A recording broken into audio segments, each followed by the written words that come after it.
Boa tarde de novo a todos e todas. Reanudamos este pleno ordinario coa segunda das mocións presentadas polo Grupo Municipal da Marea Atlántica relativa á situación política en Cataluña. Señor Varela.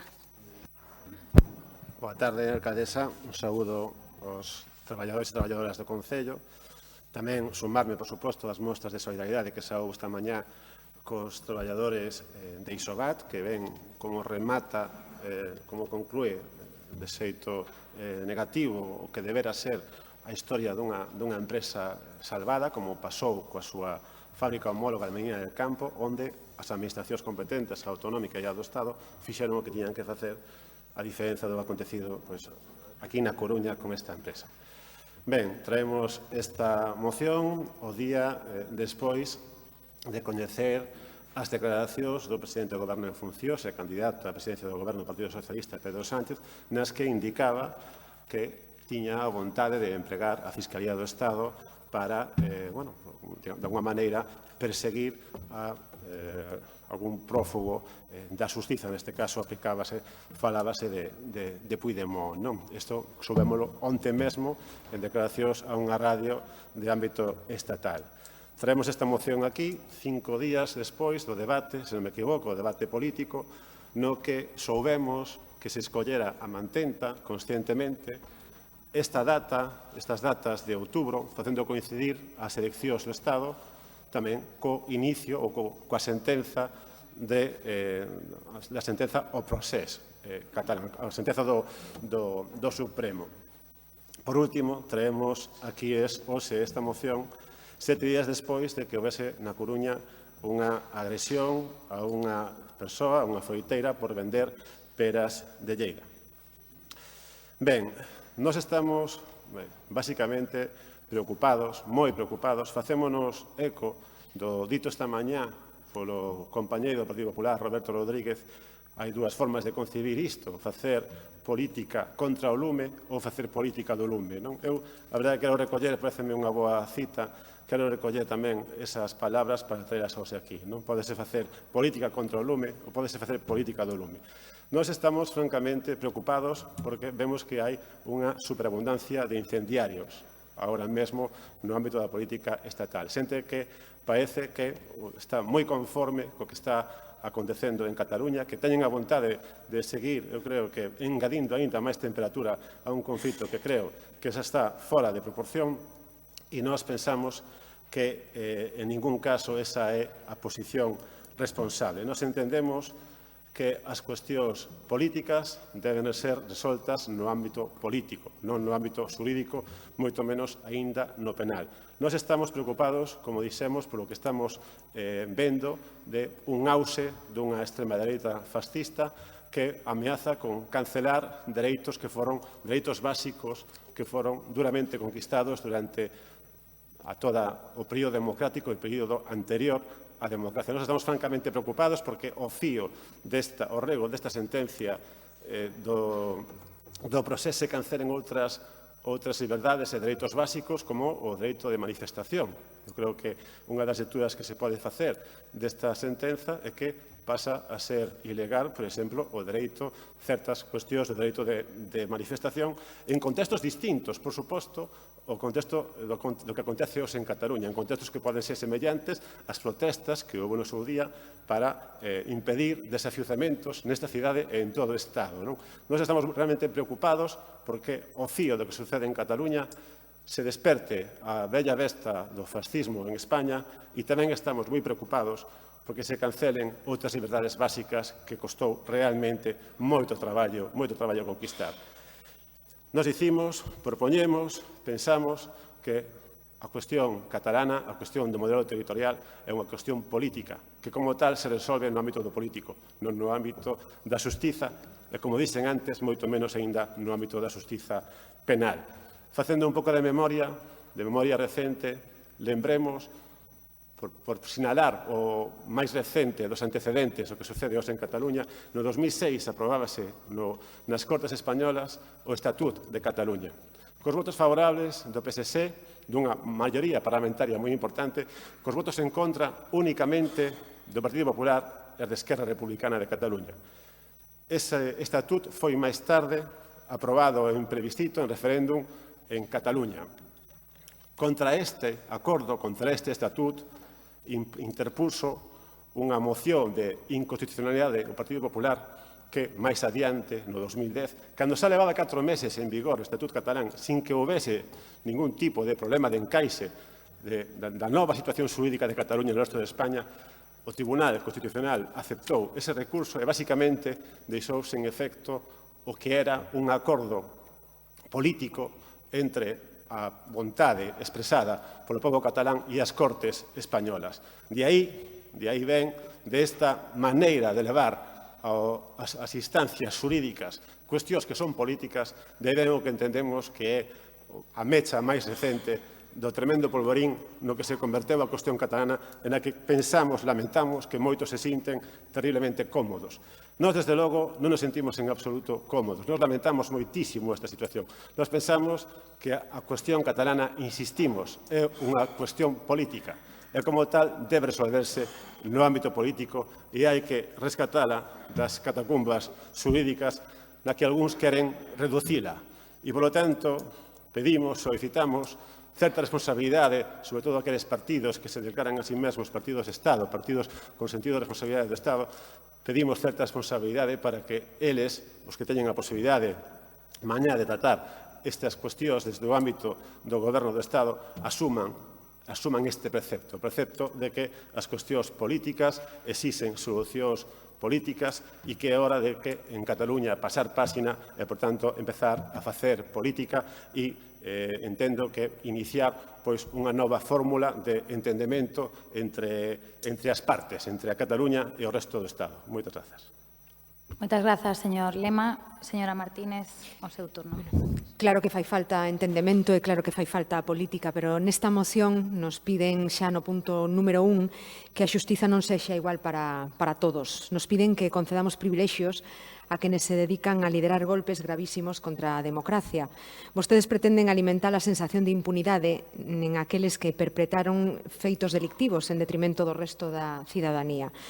Os demócratas en España non queremos vinganza polo golpe de Estado perpetrado polos separatistas, pero tampouco privilexios para ninguén. Queremos xustiza.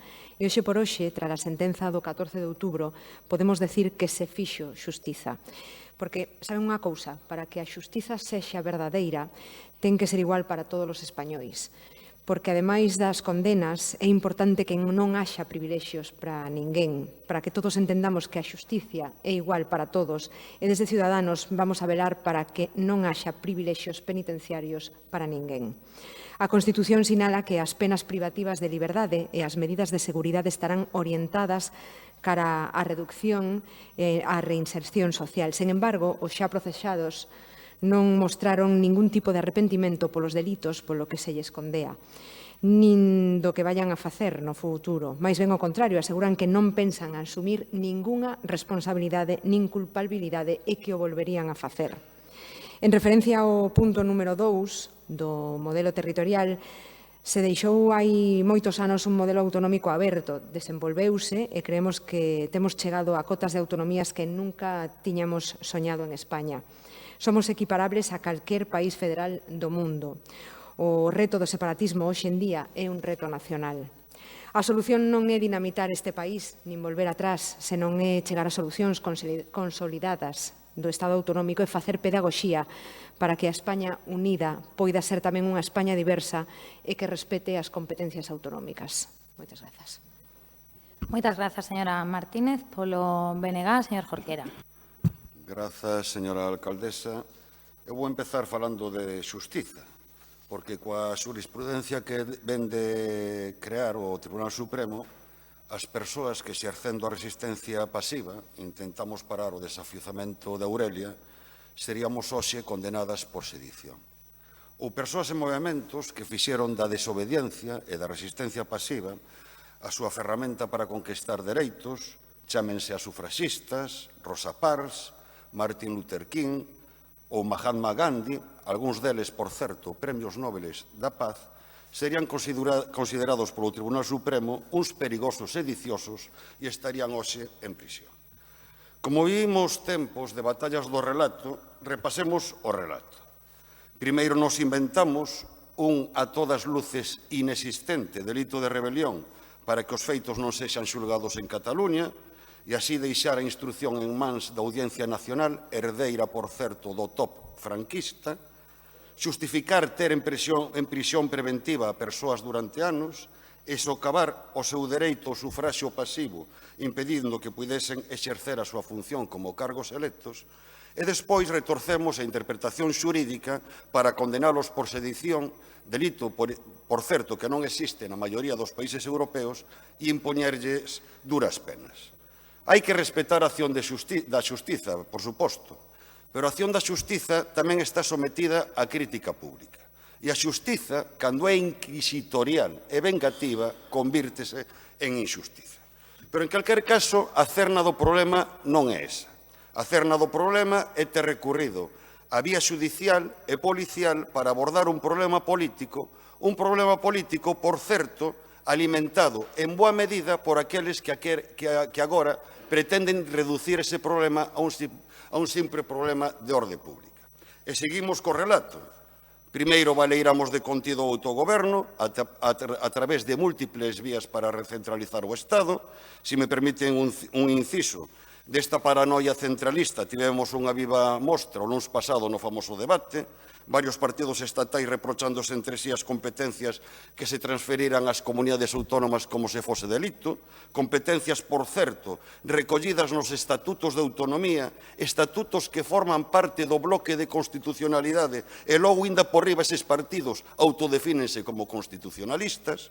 Despois de baleirado o autogoberno, impedimos que o pobo catalán poida ampliar e blindar o autogoberno a través das propias vías establecidas pola Constitución, tirando abaixo un estatuto aprobado polo Parlamento de Cataluña, polo Congreso, polo Senado e refrendado polo pobo catalán, e unha vez provocado o incendio, se o pobo catalán quere votar para decidir o seu futuro, a represión é a única resposta. Miren, señores concelleiros, señoras concelleiras, calquer persoa sensata, sexa nacionalista ou españolista, sabe que a situación de Cataluña ten que ser unha solución dialogada. Calquer solución, para que sexa viável, terá que ser refrendada en última instancia polo pobo catalán.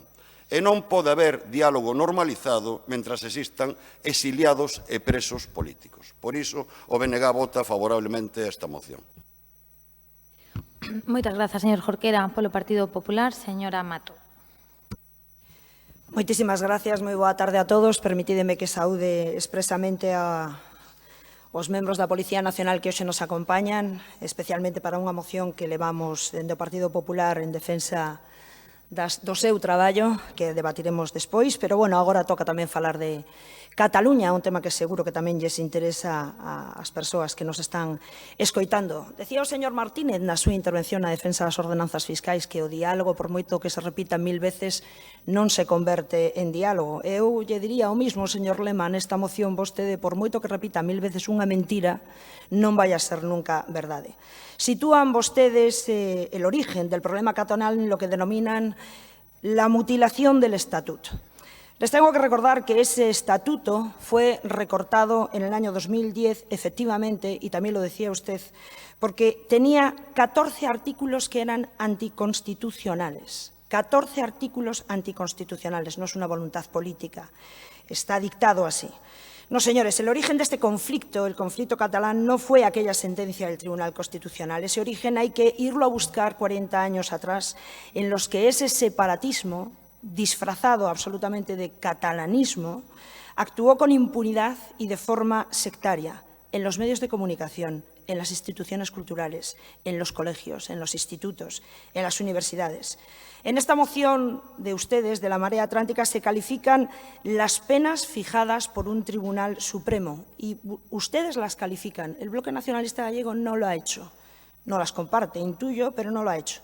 Ustedes se atreven a decir que una sentencia, no sé si la acatan, pero se atreven a decir que es desproporcionada y además es excesiva. Es decir, ustedes, que son los primeros que cada vez que un político del Partido Popular está investigado, que no sentenciado, ya lo sentencian públicamente, son los que ahora vienen aquí y valoran. Y no solo valoran, sino que juzgan y se convierten en jueces de los jueces estas sentencias. Cómo cambian las cosas, cada vez que le tocan a uno de los suyos. Cómo cambian las cosas cuando la sentencia le toca a uno de los vuestros. Pese a quien le pese, estamos ante una sentencia que es fruto de un juicio realizado, gracias a Dios, con todas las garantías. Porque afortunadamente estamos en España, con una democracia consolidada, que algunos están intentando atentar contra ella. No estamos en una república bananera. Yo defiendo, como decía también la señora Martínez en su intervención, una justicia que sea igual para todos. Y ustedes lo que quieren es una justicia para los separatistas y otra para el resto. O lo que es peor, ustedes lo que quieren es decidir quién entra y quién sale de la cárcel, que ya es la mayor barbaridad que se puede escuchar en un hemiciclo o en un pleno como este. Aseguran ustedes que el proceso legal que desembocó en esta sentencia fue poco garantista en su tramitación. Y es mentira. Aquí lo único que hubo poco garantista fue precisamente el referéndum ilegal, con mayúsculas, ilegal, que hubo el 1 de octubre. Ese es el problema, que los políticos no estamos elegidos para cometer, ni muchísimo menos para impulsar, ningún tipo de ilegalidad. En esta moción están ustedes repitiendo parte de un guión que les viene dictado desde Cataluña por sus amigos los secesionistas. Por cierto, señores socialistas, socios del Gobierno de Sánchez y socios serán, si España no lo remedia, después del 10 de noviembre, porque son a los que están buscando. Y ahora les invito a los señores socialistas de aquí, de La Coruña, que se fijen bien en con quién están ustedes pactando. Y aludiendo a la intervención que hizo la señora Neira, ¿repudian ustedes a aquellos que se sacan fotos y apoyan a los etarras? ¿Los repudian? ¿O los tienen como aliados en algunos gobiernos? ¿Repudian ustedes a aquellos que apoyan a los que se quieren romper España o se sientan con ellos en los gobiernos? Su ambición es absolutamente desmedida y por ocupar un sillón van a pactar con quien haga falta, incluso como lo están haciendo aquí, con los señores que tienen justo detrás de ustedes, que son los que apoyan que España se rompa y son los que por ahora, a ver cómo va la cosa, les están manteniendo ahí en estos sillones. Sigo deduciendo que están también de acuerdo con el resto del guión separatista y seguro que piensan también que el independentismo es un movimiento pacífico. Manda chover Navana. Pacífico. Revientan las calles, revientan el mobiliario urbano, revientan la cabeza de nuestros policías y alguno habrá que se va a tener que posicionar dentro de unos minutos sobre a quién apoyan. ¿De qué lado están ustedes, señores? ¿Del lado de los que revientan las calles y las cabezas o del lado de los que defienden el Estado de Derecho? Seguro que piensan que Junqueras y el resto de los sentenciados son presos políticos y no políticos presos, que es lo que realmente son.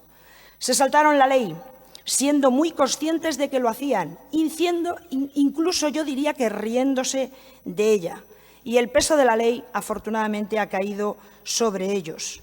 Sus amigos, los de los señores de la Marea, también los suyos, señores socialistas, no están en la cárcel por poner urnas, ni están en la cárcel por expresar ideas.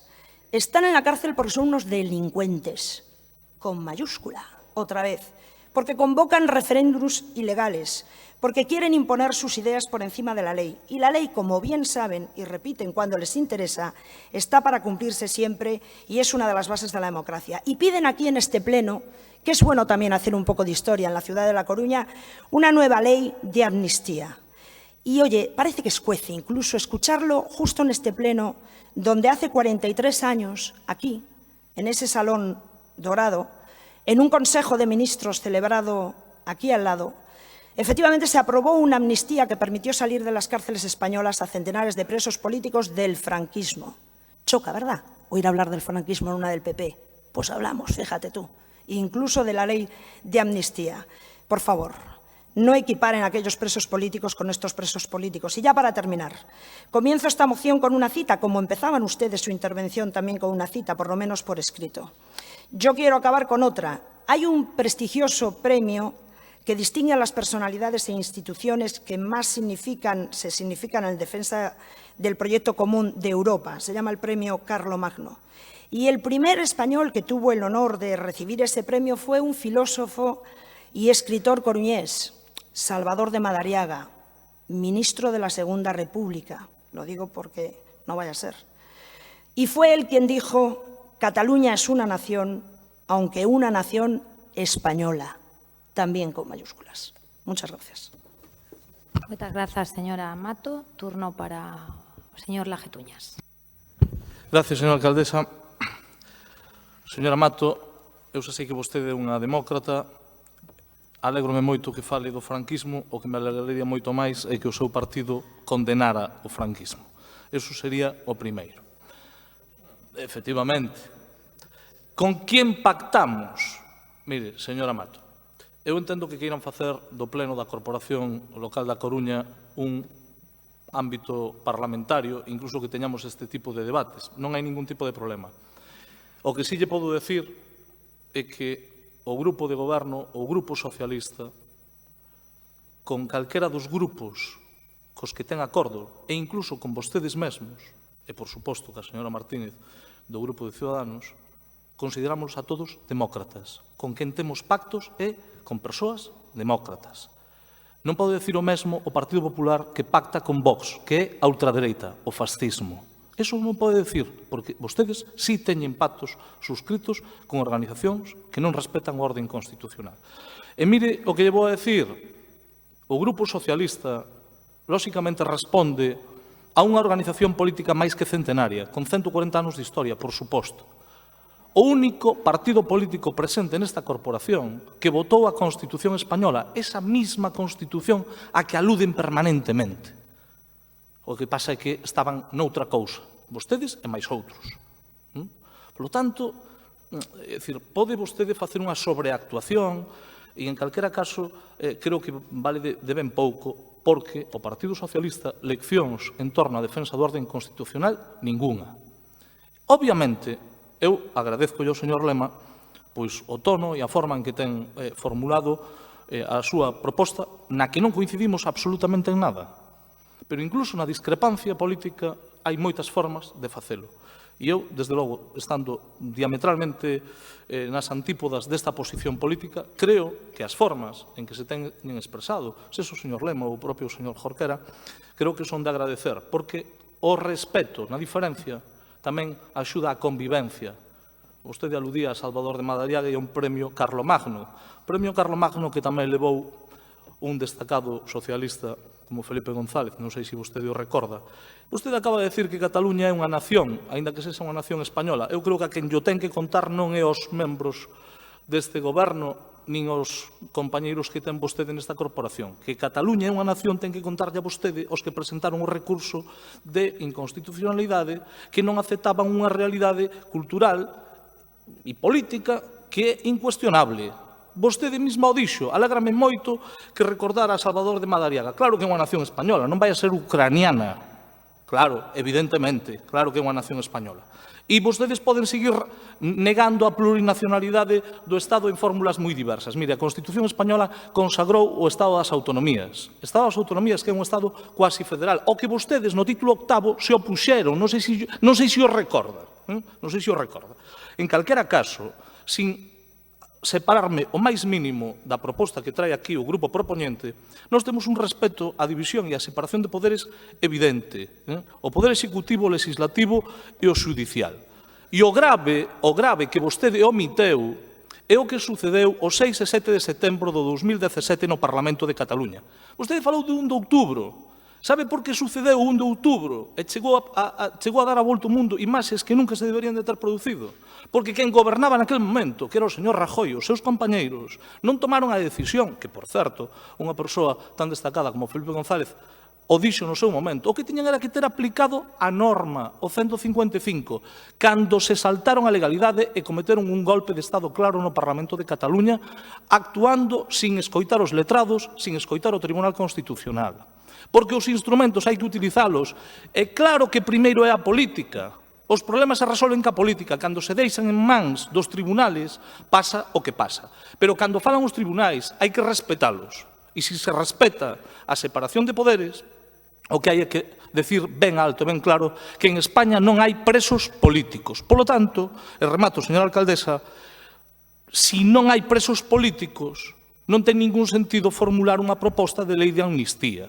O que hai é que volver ao orden constitucional. O orden constitucional. A reforma da Constitución está reglada, ten un título propio de reforma e, polo tanto, na solución que haxa as dificultades que hai hoxe no ámbito territorial en España, esa solución só pasará polo Partido Socialista e por moitos máis, pero non será posible botándolle máis gasolina. O que hai é que aplicar a legalidade. E, por certo, ningún tipo de connivencia ca violencia. Cando hoxe nos enteramos que os comités de defensa da teórica república tiñen algún tipo de connivencia con quen ostenta a representación dos cataláns, para nós é algo que é profundamente lamentable. Lamentable. E, desde logo, o que corresponde é ser firmes na defensa do Estado. Un Estado que é garantista e un Estado, por certo, o Estado democrático que temos hoxe, que se construiu na legalidade de 1978 e da Constitución Española, señora Mato, votada polo Partido Socialista. Polo tanto, o noso voto vai a ser negativo. Non hai presos políticos en España. O que ten que haber é legalidade e respeto ás reglas de xogo. Nada máis. Moitas grazas, señor Laje. Procedemos á votación desta moción. Votos a favor. Moitas grazas. Votos en contra. Moitas grazas. Queda rexeitada a moción. A seguinte moción é unha moción conxunta presentada polos grupos municipais da Marea Atlántica e o Bloque Nacionalista Galego sobre a devolución ao patrimonio da Coruña dos terreos de defensa. Nesta moción hai unha enmenda de adición da Marea Atlántica á moción conxunta do BNG e a Marea Atlántica. Entendo que ratifican a moción. Empeza o BNG para defender a moción conxunta. Moitas grazas. Esta moción é froito dunha iniciativa de defensa do común que foi trasladada a todos os grupos desta corporación e que o BNG asume porque concorda plenamente cos seus contidos. Quero lembrar nese sentido que no acordo de investidura que suscribimos co Grupo Municipal Socialista hai un punto que di textualmente o seguinte, fago lectura textual. Solicitude ao Goberno Central e ao da Xunta da devolución ou cesión ao Concello dos terreos e instalacións da súa titularidade actualmente en desuso ou infrautilizados. Parécenos, ademais, unha iniciativa pertinente e oportuna porque, como se di na exposición de motivos, a Coruña non pode despertarse cada certo tempo con noticias contradictorias sobre o futuro destas parcelas. Un día coa noticia de que Defensa anula a venta das parcelas e aos poucos días coa noticia de que as ten previsto vender antes de que remate 2019. Na exposición de motivos faise tamén un repaso dos pronunciamentos desta corporación a favor da devolución, moitos deles por unanimidade, e das raíces históricas desta reivindicación, porque os terreos do campo da Estrada eran comunais e xa en 1840 e en 1858 o Concello da Coruña demandaba a súa devolución. Por tanto, non lle estamos pedindo ao Ministerio de Defensa que nos faga ningún favor, senón que lle estamos exixindo que devolva o que é noso, de todos os coruñeses e coruñesas. E por ese motivo non estamos de acordo con ningunha compensación que permita a edificación. Pero, ademais, reclamamos igualdade de trato, porque, como lembramos nunha iniciativa no anterior pleno, en Barcelona, a Ciudadela e Montjuïc eran espazos militares que foron cedidos gratuitamente á cidade. En Madrid, a Casa do Campo e o Parque do Retiro eran propiedades da Coroa que foron cedidos ao pobo de Madrid. A cesión gratuita é absolutamente legal, por moito que Defensa transferise a xestión das parcelas, o titular sigue sendo o Ministerio de Defensa, e por ese motivo consideramos que Defensa ten que deixar de buscar excusas para encubrir que pretenda dar un pelotazo urbanístico con terreos que forman parte do noso patrimonio. Entendemos que o Concello, como se propón na moción, ten que usar todas as ferramentas que ten na man para impedilo, e consideramos tamén que a Xunta ten que colaborar. non pode inhibirse porque é a administración competente para protexer o noso patrimonio, dado que estamos a falar de terreos situados no ámbito das antigas murallas da cidade. Por iso é motivo, ao BNG parecelle pertinente a introdución como engádega de emenda presentada pola Marea Atlántica e polas razóns que acabamos de expresar, solicitamos o voto favorável a esta moción. Moitas grazas. Moitas grazas, señor Jorquera. Seguindo a sistemática acordada na comisión, imos de menor a maior, se lles parece. Señora Martínez. Non, a ver, é que entendíamos o señor secretario máis eu que a moción a defendía o BNG e logo seguíamos a quenda, pero se é conxunta non hai ningún problema. Se quere intervir vostede, señor Varela, e logo interven a voceira de Ciudadanos. Non hai problema. Ben, pois interven o señor Varela. Pola miña parte tamén. Bueno, quería empezar antes da intervención en defensa da moción, saudando aos veciños afectados polo parque ofimático que están hoxe no público e, bueno, decirlles aquí en pleno, como lles dixemos personalmente, que, bueno, vamos a seguir traballando dende a oposición como fixemos dende o goberno para que atopen solución aos problemas que levan sufrindo moitos anos. Bueno, quería comenzar esta moción, a defensa desta moción, facendo un pouco de memoria. No 1984, como saben, o Concello da Coruña, que naquel momento estaba presidido polo señor Francisco Vázquez, asinou un convenio co Ministerio de Defensa polo que a cambio da cesión de 90.000 metros cuadrados de edificabilidade permitía ao Ministerio ou cedía 30.000 metros cuadrados de edificabilidade para a construción de 300 vivendas nese entorno, sobre as murallas históricas da cidade, en 3 parcelas. Unha das cales, e digo isto para que entendan o impacto desas construcións, permitiría a construción dun edificio de 120 metros de longo e 7 plantas de altura, que sería unha verdadeira muralla entre a cidade e o mar. Bueno, eu creo que non é moi difícil entender que esta era unha operación urbanística absolutamente demencial. Naquel momento, e hoxe moito máis, nunha zona moi sensible e con un alto valor patrimonial, nuns terreos que, como ben dixo agora o señor Jorquera, reivindicaba o goberno municipal en 1840, e cito literalmente: «El terreno de que se trata no puede pertenecer a la nación, pues es de este pueblo». Unha operación urbanística tamén digna dun urbanismo vazquista que esta cidade sufriu, por desgraza, durante os últimos 30 anos e que tivo continuidade tamén, primeiro co PSOE, lóxicamente, pero tamén co Partido Popular, que lle deu continuidade no seu mandato. Un urbanismo que só pensaba nas plusvalías e que despreciaba o patrimonio. E para a mostra deste desleixo, deste desprezo ao patrimonio, o desmantelamento precisamente das murallas históricas da Maestranza, cando se construiu no 2001 o aparcamento do Metro Sidero. Un desmantelamento dun ben declarado BIC nos anos 40, que se expoliu sin ningún miramento para construir, insisto, un parking que despois foi concesionado a unha empresa privada. Esa era a maneira de entender o patrimonio naquel momento. Bueno, nós, lóxicamente, apoiamos a moción de Cadeco porque entendemos que é de xustiza e a emendamos para instar a Xunta de Galicia que dé a resposta á proposta de modificación da delimitación do BIC que se lle remitiu. Hai agora xa casi 6 meses. Nos entendemos que a Xunta de Galicia está tendo un comportamento cobarde ao non respostar a esta proposta de modificación do ámbito, porque xa só con iniciar o procedimento dunha maneira formal permitiría a suspensión de novo de licencias no ámbito, o cal entendemos que está máis que xustificado. E tamén quero facer mención, en referencia á moción, ao acordo que se asumiu na Comisión de Defensa do Parlamento, onde os nosos compañeiros no Congreso acadaron un acordo o 27 de xuño para facilitar a devolución gratuita dos terreos de defensa ao Concello da Coruña.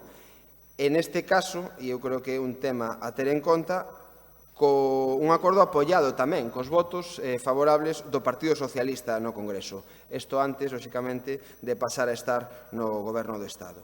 Bueno, nos parece que sería coherente que mantiveran a mesma posición agora que, bueno, agora están en funcións, pero, bueno, que si continúan no Goberno que manteñan a mesma posición. En calquera caso, nós, aínda que apoiamos esta moción agora, como fixemos no pasado, porque efectivamente as que anunciaba o señor Jorquera se aprobaron por unanimidade, somos conscientes de que supoñen un compromiso ou que poñen en dúbida compromisos asumidos polo Concello no seu momento e entendemos o que supón un convenio urbanístico, neste caso aprobado no 1984, e as responsabilidades patrimoniais que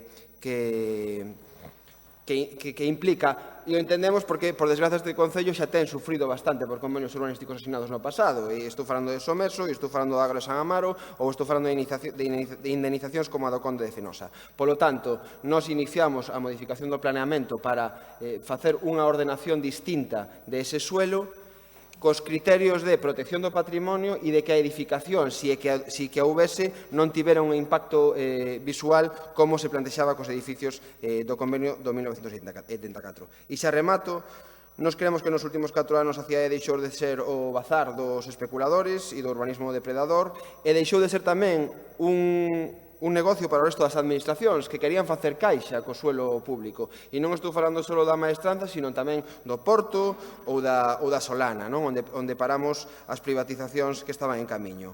O suelo público para nós non é unha mercancía e esperamos que o actual goberno municipal non malogre o que se conseguiu no anterior mandato. Grazas. Moitas grazas, señor Varela. Agora sí, señora Martínez. Bueno, anunciamos ya que vamos a votar a favor a esta moción, pero quería dejar constancia de que Ciudadanos preguntó en el Congreso a principios de este año sobre la propuesta de racionalización y utilización eficiente del patrimonio inmobiliario del Ministerio de Defensa y su desarrollo en Galicia. A mediados de 2013, el entonces secretario de Estado de Defensa anunció en el Senado un ambicioso plan para racionalizar su patrimonio inmobiliario y ahorrar dinero. Se llamó Propuesta de Racionalización y Utilización Eficiente del Patrimonio Inmobiliario, PREDIPEF. Y el objetivo era deshacerse de prácticamente la mitad de sus propiedades. Precisamente para conocer el estado de esa iniciativa, preguntamos en el Congreso a principios de este año. La propuesta de defensa, presentada entonces, comprendía 80 actuaciones que afectarían a 203 instalaciones, incluyendo el cierre total o parcial de 181 y la firma de convenios con otras administraciones públicas para la utilización de las 22 restantes. La primera fase, denominada PREDIPEF 1, a desarrollar entre los años 2014 y 2017, comprendía 49 actuaciones sobre 109 instalaciones, de las cuales 86 serían liberadas. Con su ejecución, el Ministerio estimaba ahorrar unos 15 millones de euros. Se trataba principalmente de predios sin utilidad y, en su mayoría, desocupados, cuyo cierre y posible enajenación no repercutían en la operatividad ni en el personal. Además de estas instalaciones, que no exigía más actividad que su mera desafectación, PREDIPEF había identificado otras 80 posibles actuaciones de racionalización de carácter territorial y funcional, referidas a 203 instalaciones. Sobre ellas se formularon 163 propuestas de cierre total y 18 parcial, así como la necesidad de suscribir convenios con otras administraciones para su utilización y del mantenimiento y adecuación de las instalaciones para la recepción de actividades distintas a las que ahora acogen. En relación a todo esto y con el objeto de conocer el estado actual de cumplimiento de dichas propuestas, en referencia a estas propiedades en Galicia, formulamos varias preguntas, entre ellas, ¿cuáles son los resultados conseguidos de esta propuesta en la Comunidad Autónoma de Galicia y los proyectos pendientes a principios de este año? El Gobierno no contestó. La pregunta está caducada y en esta última legislatura tampoco han contestado. Por lo tanto, desde Ciudadanos insistiremos en preguntar sobre estos terrenos que se traen a esta moción dentro del proyecto elaborado por Defensa. Gracias. Moitas grazas, señora Martínez. Polo Grupo Municipal do Partido Popular, señor Deus. Moitas grazas, señora alcaldesa. Efectivamente, como decía o compañeiro concelleiro Varela, non hai que remontarse moi á historia, senón partir dese convenio precisamente firmado no ano 1984, cando o Concello da Coruña e o Ministerio de Defensa asinaron ese convenio. Un convenio que, por certo, trouxo aspectos positivos para as dúas partes. Dese convenio nacen moitas infraestructuras das que hoxe gozamos todos os coruñeses e que nos pertencen como públicas que son. Refírome a unha parte do paseo marítimo, ao Monte de San Pedro, ao Reitorado, á Fundación Luís Seoane e a tantas outras. De feito, nunha información xornalística, calculábase que en 35 anos este concello recibeu preto de 400.000 metros cuadrados que no seu día perteneceron a instalacións militares. Non está mal nun concello tan pequeno que eses 400.000 metros cuadrados que foron cedidos supoñen un 1% da súa superficie. Como sabemos, un concello pequeno que, xunto con Cádiz, son as dúas capitales de provincia máis pequenas. Dada esta limitación territorial, gustaríanos que este concello contase con máis terreos que hoxe pertencen á defensa? Pois claro que sí. E gustaríanos que, ademais, eses terrenos fosen gratis? Pois tamén.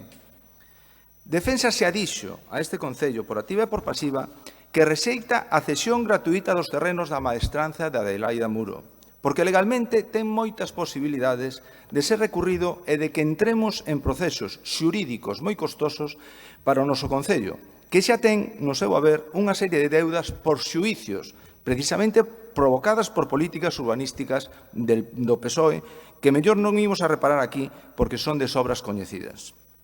Así que, ante a postura de defensa, a reacción do BNG e da Marea non é solicitar un diálogo fluido co Ministerio, non. Non podemos estar creando permanentemente inseguridade xurídica en todos os desenrolos urbanísticos que están pendentes de facer nesta cidade. O que se pide no punto 2 desta moción é instar ao Goberno municipal para que no prazo máis breve posible se realicen as modificacións correspondentes da ordenación urbanística na zona do Campo da Estrada e da Rúa Adelaida Muro para que os terrenos sexan destinados á zona verde e equipamentos públicos. Cambiamos as reglas do xogo do Plan Xeral. Lembrolles que, en base a aqueles convenios asinados no ano 84, deuseñes a defensa neses terrenos unha edificabilidade que agora pretenden arrebatarlle de malas formas. Por tanto, isto que se solicita tería que ser negociado antes con defensa. Pola contra, o lóxico é que o Ministerio reclame nos xulgados unha indemnización millonaria en base aos termos do convenio asinado no ano 84. E todos estaremos de acordo que non queremos unha nova espada de Damocles sobre as finanzas deste Concello, tipo Conde de Fenosa ou de Someso. O que acabo de expoñer é o motivo principal polo que nos imos a abster. Pídese tamén nesta moción que o Concello da Coruña establezca relacións co movimento veciñal e asociativo da cidade para decidir o futuro deses espazos. Mesmo se expón a posibilidade de celebrar un concurso de ideas. Eu, a Marea e o BNG lles pediría prudencia. Esperen a que eses terrenos sexan do Concello, se é que algunha vez iso ocorre, para decidir que facer con eles. Non especulen cos terreos alleos. Isto lembranos ao que fixo a Marea co Porto no mandato anterior. Gastáronse máis de €500.000 de todos os coruñeses nun proceso participativo con escaso eco. €150.000 nunha tribuna aberta, €125.000 nun concurso de ideas, €115.000 en Tecendo Litoral e €70.000 nun bando. Para que serviron? Pois para nada. Alguén daqui pode dicir a día de hoxe que iso haya dado algún fruto máis alá de fotos? Creo que polo de agora non. Non me gustaría acabar sen salientar un dato un tanto rechamante. A Marea se emenda a si mesma. Xa estamos acostumbrados. E non lle importa. Esta moción foi registrada ás 8:57 horas do día 4 de novembro, pola Marea e polo BNG, e emendada pola propia Marea ás 11:15 do mismo día. Pero nós non queremos que o Concello da Coruña se emenda a si mesmo e, no futuro, teña que asumir millonarias indemnizacións por facer realidade o que se pide nesta moción. Por eso, nos vamos a abster nesta moción. Rematou? Sí. Grazas, señor Deus. Señor Díaz Villoslada. Sí, grazas, señora alcaldesa. Ben, certamente chama en alguma medida a atención esta moción conxunta, máis alá dos acordos de investidura que temos acadado, porque si é certo que o BNG é coherente coas súas formulacións habituais.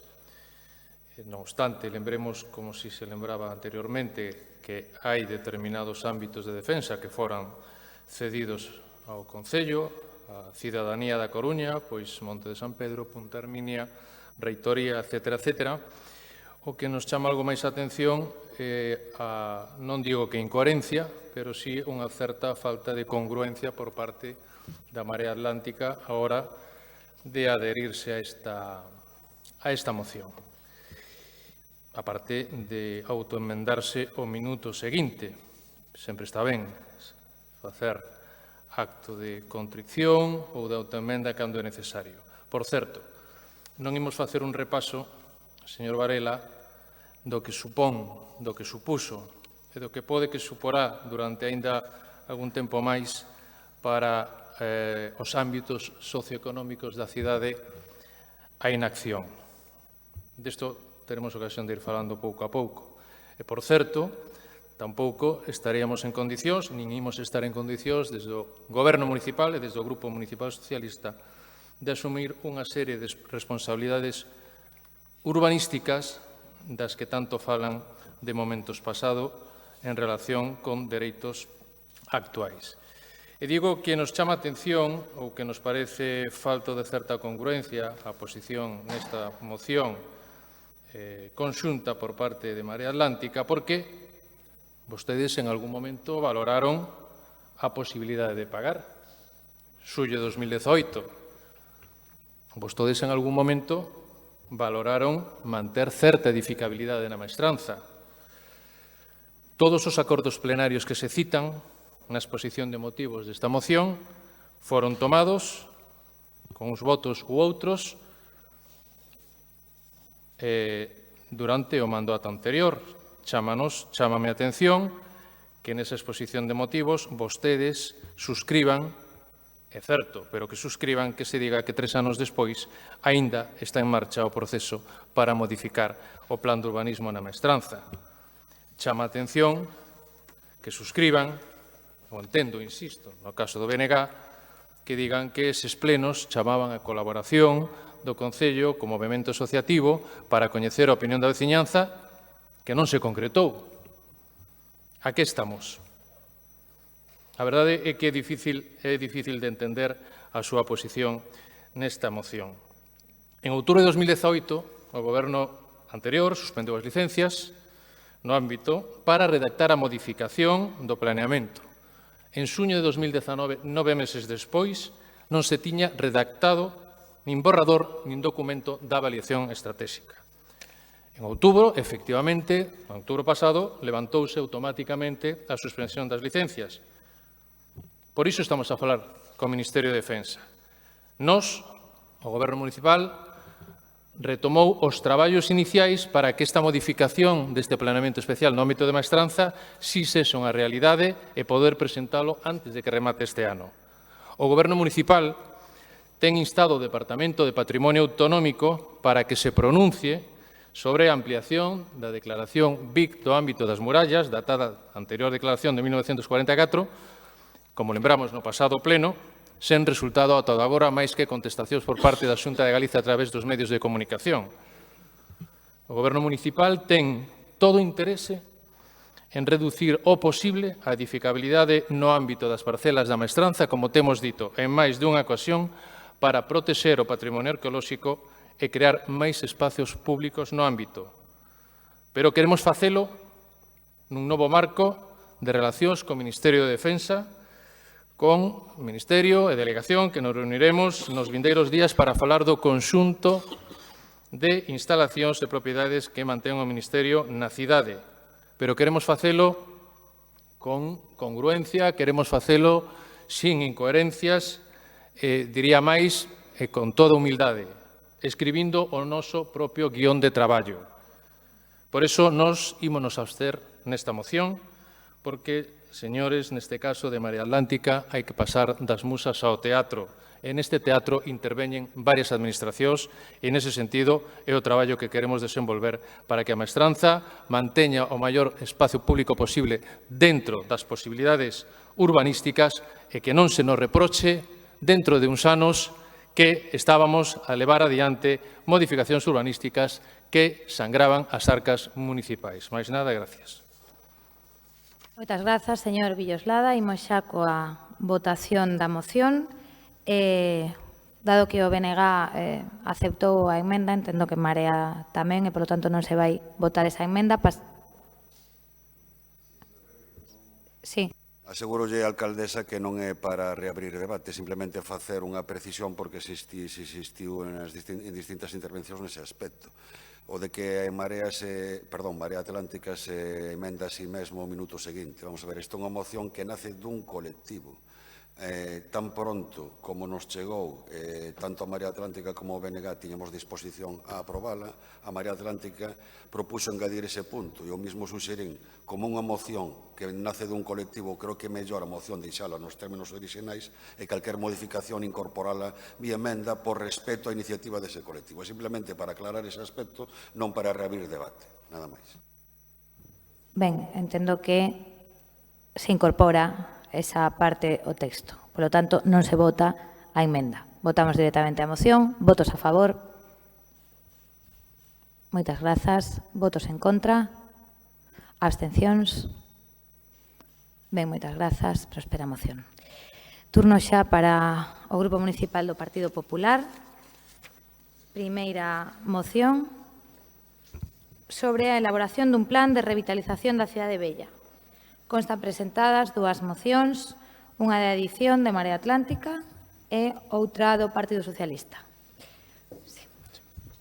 Ten a palabra o señor Rodríguez. Sí, gracias, alcaldesa. Con carácter previo para dicir que temos acadado os tres grupos, tanto o propoñente, o Grupo Popular, como os emendantes, o PSOE e Marea Atlántica, pois un texto transaccionado que, polo tanto, lle parece oportuno procedo a ler antes da defensa da moción.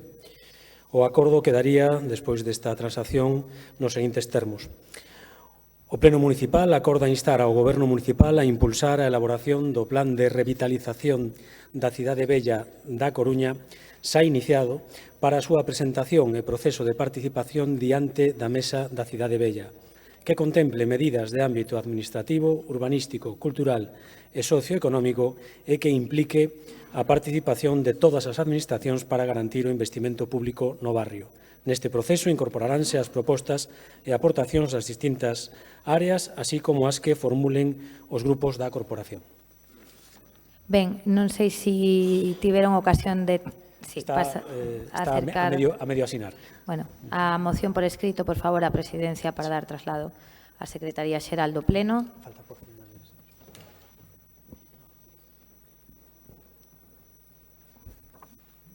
Ben, moitas grazas. Moitas grazas. Se recibe a moción transaccionada. Señor Rodríguez, quen dá xa para a defensa da moción. Moitas gracias. Nun recuncho do Xardín de San Carlos reprodúcese o poema do poeta irlandés Charles Wolfe adicado a Sir John Moore. Remata cun verso que di: deixámolo só coa súa gloria. Con carácter xeral, isto pódese aplicar tamén ao barrio no que se hace enterrado Sir John Moore. Todos os coruñeses sentímolo como propio e presumimos del, pero o certo é que deixamos o barrio só coa súa gloria. En certo modo abandonado, carente de servizos básicos, con casas ruinosas e negocios pechados. E por iso, veciños e comerciantes, emprendedores, foxen do mesmo. Toca darlle a volta a esta situación entre todos, e de aí a moción que para que hoxe conseguimos acadar unha solución transaccionada e para que pedimos apoio de todos os grupos. A nosa orixe está na cidade Bella, é a nosa esencia e por iso hai que coidala e non abandonala, como veu sucedendo nos últimos 4 anos e 5 meses. Neste tempo, o único que se fixo foi unha peonización que, precisamente, por como se abordou, conseguiu deixala aínda máis illada. E nos 5 meses que levamos do novo goberno non estamos a ver propostas que anuncien unha mellora da situación. É xa hora de que fagamos, polo tanto, xustiza á veciñanza e ao conxunto histórico-artístico de maior valor da nosa cidade desenvolvendo un plan de revitalización, non un plan calquera, un plan ambicioso, con medidas transversais a curto, medio e longo prazo agrupadas en 4 eixos básicos: o administrativo, o urbanístico de rehabilitación, o económico e, por último, o cultural. Propoñemos, e así o faremos estas achegas cando sexa o momento, a apertura dunha oficina municipal que xestione todos os seus servizos, o desenvolvemento dunha ordenanza específica que particularice todas as existentes para a casuística específica da zona e, polo tanto, estas serán as principales patas do eixo administrativo. No urbanístico, é necesaria a posta en marcha de iniciativas tales como a implantación de servizos como fibra óptica ou gas, a pavimentación de rúas afectadas polo desgaste ou a construción dun elevador que conecte a parte baixa da muralla coa parte alta. E, sobre todo, o compromiso de todas as administracións para participar e financiar o investimento público necesario para abordar estas medidas. Na vertente cultural, creemos que sería oportuno, por exemplo, recuperar o proxecto do Centro de Produción de Deseño na antiga Comandancia de Obras, reformar o Centro Cívico para aumentar a oferta cultural expositiva que resulta atraínte. Pensando no Xacobeo, tamén pensamos que debemos de potenciar a Coruña no camiño e debemos de ter un albergue de peregrinos. E non podemos esquecer algo tan noso como a patrona da cidade. Temos que converter e potenciar o Rosario na gran festa do outono coruñés. E xa por último, ese plan de rehabilitación ten que contar cun eixo socioeconómico, con dous obxectivos básicos. Converter a zona bella no distrito da creatividade, nun lugar de atracción para a fusión da arte, a cultura, a tecnoloxía, o coñecemento, a innovación e o turismo, e desenvolver un plan específico de dinamización acordado coa veciñanza, con comerciantes e con estaleiros. Por suposto, todas estas propostas, e así figura xa no texto finalmente acordado, poden ser enriquecidas por os restantes grupos para conformar entre todos o plan que precisa a Cidade Bella. As grandes cidades teñen uns centros históricos a súa altura. A Coruña pode non ser unha cidade grande, pero é, sen dúbida, unha gran cidade e merece ter un casco histórico a súa altura. Agora mesmo non o ten. Por eso pedimos o apoio para sacar adiante esta moción. Moitas gracias. Moitas grazas, señor Rodríguez. Señora Martínez. Ben, nos xa anunciamos directamente o apoio total a esta moción, pero tamén quería decir que o que antes calificaba a señora Gallego e o señor Martínez por parte da Marea como matrimonio de conveniencia, para min non deixa de ser unha capacidade para poder chegar a acordos polo ben dos coruñeses, como acaban de facer agora e como vamos a facer agora con esta moción. Ou polo menos no meu caso. Ninguén dubida, ao menos a nos así nos parece, que a Cidade Bella está quedando aillada e que necesita con urxencia un empurre ben grande para darlle vida e darlle todo o protagonismo que se merece. Os cascos históricos, as partes antigas das cidades son a alma, sen dúbida. De feito, son moitas as persoas que cambiaron de parecer e que agora prefiren vivir nesta parte da cidade en vez de zonas residenciais, pero para iso fai falla moito máis que unha peonización. Peonización sí, pero ben feita e ben acompañada de medidas que favorezan aos actuais veciños, aos visitantes, e que acabe atraendo a máis xente a esta zona da cidade. Peonización sí, pero con alternativas de aparcamento para os veciños e visitantes e unhas opcións realistas e consecuentes co valor de mercado. A nosa Cidade Bella, cos seus déficits de espazo público, zonas verdes ou equipamento, a dificultade de rehabilitar vivendas ou as restriccións de aparcamento ou os desplazamentos en coche, non contou con políticas urbanas que melloraran as súas características e se non lle poñemos remedio pode quedar abocada a concentración de poboación en risco de exclusión, ao vaciamento ou a fenómenos como a turistificación e a xentrificación. O arquitecto Carlos Fernández Coto, da Asociación para a Defensa do Patrimonio Cultural, resume en 3 palabras o que se necesita facer nos centros históricos das cidades, que se pode aplicar tamén, por suposto, a Cidade Bella, que é rehabilitación, rehabitación e revitalización. Creemos na posta en marcha de procesos de planificación integral como os que propón o PP na súa moción, que garantan a implicación tanto da poboación residente como de comerciantes e outras entidades vinculadas. Son procesos imprescindibles para conseguir a súa revitalización. Ningunha solución aillada será capaz de revitalizar a Cidade Bella.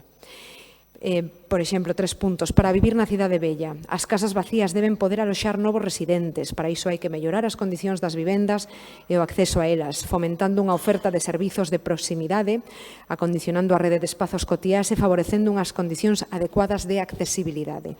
Para ir á Cidade Bella hai que convertela nunha zona activa e atractiva para todos, fomentando servicios e actividade económica específica, cuidando a paisaxe urbana, desenvolvendo actividades socioculturais e promovendo espazos públicos equipados e conectados. E para visitar a Cidade Bella hai que conseguir que o turismo desfrute dela, da súa historia e patrimonio, desenvolvendo unha oferta turística e hosteleira coordenada, sostible e de calidade, visibilizando e coidando o patrimonio material e inmaterial e mellorando a súa promoción. Imos a votar a favor desta moción, por suposto. Moitas grazas, señora Martínez. Señora Beira. Sí, anunciar que desde o BNG imos votar a favor da moción, tal e como queda finalmente coa emenda, non? Así realizada. Porque o certo é que cando nos puxemos a ler a moción e a estudala, parecíanos un pouco excesiva toda a pormenorización das iniciativas, sobre todo porque ao final queda pechada e para nós había carencias importantes. Fálase, estamos de acordo en moitas das cuestións que se sinalaban, o que pasa que, efectivamente, había cousas que nos chamaba a atención que non se mencionasen. Cando se fala do mantemento dos xardíns da Maestranza de San Carlos e da Praza da Azcárraga, nós tamén pensamos nos xardíns de capitanía e que neses xardíns, por exemplo, hai que abrilos e hai que cedelos tamén á cidade porque deberían ser de disfrute público. Cando se fala de rehabilitación dunha parte da antiga Comandancia de Obras como centro de produción e deseño, que parece xa un pouquiño obsesivo xa o tema do CIDEA cando xa se están traballando noutras cuestións, pero fálase da zona da Comandancia de Obras e non se fala do campo da Estrada, por exemplo, que acabamos de falar noutra moción, é unha cuestión que é absolutamente prioritaria, eu creo que no desenvolvemento da cidade bella o que vai a acontecer aí, porque eu creo que vai marcar o futuro urbanístico e o aspecto incluso da propia cidade bella, que ademais foi unha cuestión que digamos que xa a cidade bella se pronunciou sobre o tema do campo da Estrada, houve unha votación, unha consulta pública ali, a verdade é que a veciñanza da cidade bella posicionouse radicalmente en contra da edificación no campo da Estrada e iso tamén hai no que ter en conta. E hai unha cousa tamén que nos chamaba a atención poderosamente da moción, que é demandarlle á Xunta que outorgue á cidade un albergue de peregrins. Bueno, eu creo que as cidades bellas, que os cascos históricos, teñen que ser cascos vivos, cascos onde a xente queira vivir e vai a vivir, non escaparates onde se vai a visitar ou que sexan para uso e disfrute do turismo. Evidentemente, pode haber unha explotación turística, ninguén o nega, pero teñen que ser lugares para vivir e para traballar. E para iso, precisase que a xente vai ali a vivir. E para que a xente vai a vivir ten que haber servizos públicos. Eu creo que é prioritario, antes que demandarlle a Xunta que outorgue á cidade un albergue de peregrins na cidade bella, será prioritario pedirlle á Xunta de Galiza que ali haxa unha escola infantil pública, que non hai, ou que haxa un centro de día público que tampouco hai. Sería interesante que tamén se propuxesen ese tipo de cousas para facer, como digo, da cidade bella un lugar realmente público. E logo, por último, outra das cousas que nos chamaba a atención era a negociación das tarifas reducidas para visitantes. Ao final, todas e todos somos visitantes da cidade bella. Entón, ou atallamos a cuestión dos aparcamentos ou pensamos en desenvolver outro tipo de mobilidade para a cidade bella, que eu creo que é o máis axeitado. Parécenos fundamental que se desenvolva un plan de revitalización, pero que sexa un plan de verdade, porque o que temos ata agora é un documento inicial, un documento de intencións desde o meu humilde punto de vista, que tiven a oportunidade de velo, pero creo que hai que desenvolvelo, creo que ten que ter unha planificación, unha cronoloxía, uns obxectivos, unhas decisións executivas consecuentes con esas intencións. Entón, bueno, eu creo que sí que vale a pena desenvolver ese plan. Moitas grazas, señora Beira. Señor Díaz Villoslada. Sí, efectivamente, como se ten dito... Perdón. No, é que quedeime na moción conxunta, perdón. Señor Varela. Pasaba nada, podía cerrar eu perfectamente. A moción inicial do Partido Popular nos parecía absolutamente desubicada, descoñecedora do feito e do planificado no anterior mandato, porque, ademais, tentaba resucitar proxectos do pasado como CIDEA ou o Distrito da Creatividade, e pensábamos votar en contra, porque estamos absolutamente en contra da súa visión neoliberal da cidade, porque a cidade é un ben común e non unha mercancía para beneficio de algúns. E como exemplo desa visión, para concretar, o proxecto de privatización da Solana, que nos queda moi cerca da cidade bella, senón no mesmo barrio. O proxecto de privatización da Solana en 3 actos. Por un lado, Cambiazo, se lembran, xa non teño aquí o meu antecesor no cargo, o señor Fernández Prado, que mudou na aprobación definitiva do PEXOM a natureza do solo de pública a privada para permitir a súa privatización. En segundo lugar, señora Mato, ben o sabe, o seu voto a favor na subasta no Consello de Administración. E, en terceiro lugar, as negociacións que o presidente da Autoridade Portuaria da Coruña fixo para vender esos terreos. Ese é o seu modelo e, polo tanto, nós estamos absolutamente en contra e estamos absolutamente en contra da súa moción.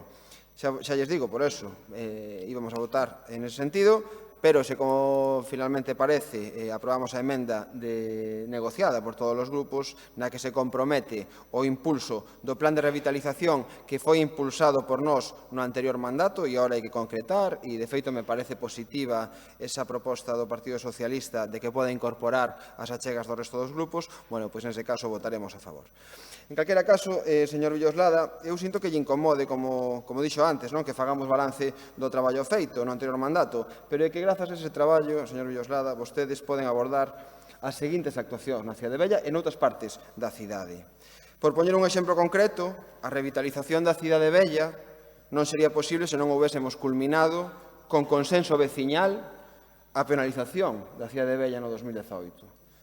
Xa saben que a cidade vella era o último casco histórico dunha grande cidade en Galicia que todavía non fora penalizado. E eu creo que é de xustiza recoñecelo e non lle debería de incomodar. E tamén lle digo, tamén lle pido un pouco de humildade, señor Villoslada, porque cando vostede fala de inacción, non sei a que inacción se refire, non sei se refire á solución que dimos ao Conde de Fenosa ou o desbloqueo de moitas das cuestións que estaban bloqueadas no parque ofimático, que, por certo, falta moito traballo por facer e, como xa lle dixen aos veciños afectados do parque ofimático, estaremos aí para que teña continuidade e teñan as solucións que levan esperando moitos anos, ou a cuestión do porto e o que se avanzou no cambio de folla de ruta que había previsto para o porto, por certo, pergeñado polo seu partido, esa folla de ruta no 2004, ou o traballo efectivamente que se fixo para que na maestranza non se especulara co que é suelo público, porque eso tamén foi un logro do anterior goberno, ou outros exemplos, como pode ser o do barrio de San Roque, que levaba moitos anos desbloqueado. E o que se atoparon pola nosa parte, por eso lle pido algo de humildade, é a mesa posta, señor Villoslada. Nós, no noso mandato, tivemos que facernos cargo de moitas herdanzas moi incómodas, problemáticas para a cidade, que desbloqueamos. E vostedes chegaron ao Concello e se encontraron con ese traballo feito, por certo, de cuestións da súa responsabilidade, da responsabilidade do seu partido, me refiro, enténdame ben, e iso lles pode pensar en traballar no futuro con liberdade, unha sorte que nós non tivemos. A nós nos houvese gustado estar na posición que están agora, porque, ademais, nós non fomos responsables de todas as cuestións das que nos tivemos que facer cargo. E por eso lle pido algo de humildade e de recoñecemento. E ao Partido Popular, que os vexo algo despistados á vista da moción, tamén lles digo que moitas das actuacións que citan están xa programadas ou en marcha e se deron moitos pasos que agora mesmo están en mans do Partido Socialista para que os culmine, como poden ser os proxectos de reurbanizacións da Rúa Cortaduría, Dama, Rosario, Maestranza, a área de xogos da que falan na Fundación Luís Seoane ou as rehabilitacións dos xardíns históricos da cidade, moitas delas que xa están contidas na Estrategia Integral de Desarrollo Urbano Sostible. E tamén quero, xa para rematar, citar o proxecto de mellora de iluminación da Cidade Vella que estaba en proceso en xuño deste ano, ou o albergue da mocidade, que era a segunda fase, ou que estaba contemplado na segunda fase de intervención no equipamento do Metrosidero, que esperamos que se poda abrir a maior brevidade posible. En definitiva, moito traballo feito que esperamos que teña continuidade polo ben da cidade. Moitas grazas, señor Varela. Agora sí, señor Villoslada. Sí, a mí me extrañaba que desistira da quenda de intervención, señor Varela, por eso que me collíase un pouco de sorpresa. Ben, hai varias cuestións que todos sabemos que a cidade necesitaba e sigue necesitando pactos importantes para poder volver a avanzar. E acadamos nestes poucos plenos que ainda levamos deste mandato varios pactos, eu creo que importantes, polo menos no ámbito de responsabilidade que podo coñecer un pouco máis de cerca agora, porque acadamos acordos importantes en materia do porto. Aí o que si necesitamos é que a autoridade portuaria entre nesa reciprocidade. Acadamos pactos importantes, eu creo que en materia de mobilidade, aí temos moito que traballar, efectivamente, e un dos pactos importantes, entre outros, que tamén precisa esta cidade, é un acordo político e un consenso importante pola cidade vella.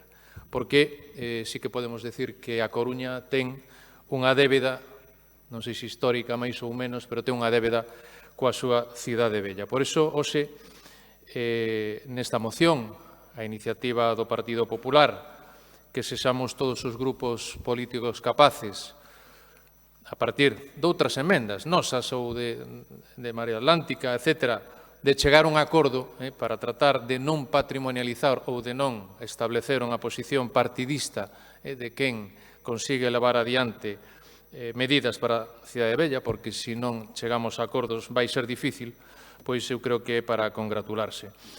En ese sentido, a nosa emenda, señor Varela, con toda a humildade, recoñecía que o documento inicial do plan de traballo co que estamos a traballar estaba encargado pola área de regeneración urbana. Quero dicir que máis humildade que recoller explícitamente esa iniciativa do goberno anterior, eu creo que non cabe. O que si é certo é que a hora de transaccionar as emendas vais un pouco máis arriba, recoñécese que hai un documento de inicio de traballo e en ese sentido para nós é importante chegar a este acordo para tratar de presentalo, como decimos no texto da nosa emenda, próximamente á mesa da Cidade Vella, como foro de consulta, como foro de participación para que se realicen as aportacións necesarias a ese documento de inicio e, posteriormente, con todas as achegas que teñamos, ser capaces de poñer en marcha un plan de revitalización en serio da Cidade Vella.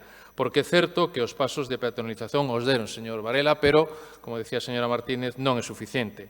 Hai que falar, como se fala naquel documento ou como se fala no texto da emenda, de medidas en materia de mobilidade, en materia de espazo público, en materia de rehabilitación e vivenda, que, por certo, a diagnose inicial deste documento sí que a pusemos xa en coñecemento da Xunta de Galicia a través do Instituto Galego de Vivenda Solo, porque estamos a falar da posible actuación Resurbe e hai un diagnóstico de partida que é importante para que a Xunta comece a comprometerse seriamente tamén na rehabilitación da Cidade Vella da Coruña. Actuacións en materia de turismo, en materia cultural, en materia social, en materia de maiores, etc. etc. E en ese sentido, insisto en que convocaremos inmediatamente a Mesa da Cidade Vella e incluso a nosa posición como Goberno municipal sería que tamén participasen os grupos políticos presentes nesta corporación para poder presentar as achegas que se consideren oportunas, ben as que presenta o propio Partido Popular nesta moción ou ben as que consideren os demais grupos políticos necesario presentar a partir, supoño, do coñecemento dos 5 eixos estratégicos que presenta este documento de inicio e daquelas outras achegas ou suxestión que podan presentar os diferentes axentes públicos e privados que forman parte desa mesa. Hai moitas cuestións que en relación coa listaxe que presenta como plan de revitalización da Cidade Vella o Partido Popular podemos considerar que poderan estar en marchas, hai outras non, pero hai unha ordenanza precisamente no ámbito PEPRE da Cidade Vella, hai actuacións en marcha iniciadas no goberno anterior, aínda que non licitadas nin adxudicadas, pero próximamente estarán, de actuacións en Nosa Señora do Rosario, na Rúa da Cortaduría, en Damas, a haber actuacións importantes en todo o Paseo do Parrote, no Paseo Marítimo hasta Maestranza, etc. etc. Quero dicir que hai un conxunto de accións en materia de infraestructuras, pero que non son as únicas. Por eso, en ese sentido, creo que, sin entrar ahora a debatir ou a rebatir quen fixo máis ou menos cousas, eu creo con toda humildade que conseguir un acordo unánime deste pleno para tratar entre todos e non seremos suficientes, é necesario compromiso da Xunta de Galicia e das outras administracións que se poden involucrar para conseguir levar adiante unha revitalización en serio da nosa Cidade Vella, porque, como dicía ao inicio, a cidade da Coruña ten unha débeda importante coa súa Cidade Vella e se non temos compromiso cos nosos maiores, e a Cidade Vella poderíamos decir que é a nosa maior, pois mal iríamos a hora de considerarnos como unha cidade completa. Mais nada, gracias. Moitas grazas, señor Villoslada. Procedemos xa a votación da moción. Votos a favor. Moi ben, moitas grazas. Queda aprobada por unanimidade. Segunda das mocións presentadas polo Grupo Popular, moción sobre Coruña, Cidade das Mulleres. Señora Gutiérrez, existe unha emenda, do Partido Socialista de Marea a esta moción. Gracias, señora Rey. Aprovecho la ocasión para decir que retiramos la moción. Retiran a moción? Sí. Ben, pois Retirada a moción, non hai debate sobre a mesma. Pasamos á terceira das mocións. Moción de apoio e recoñecemento do labor que realizan as forzas e corpos de seguridade do Estado en Cataluña.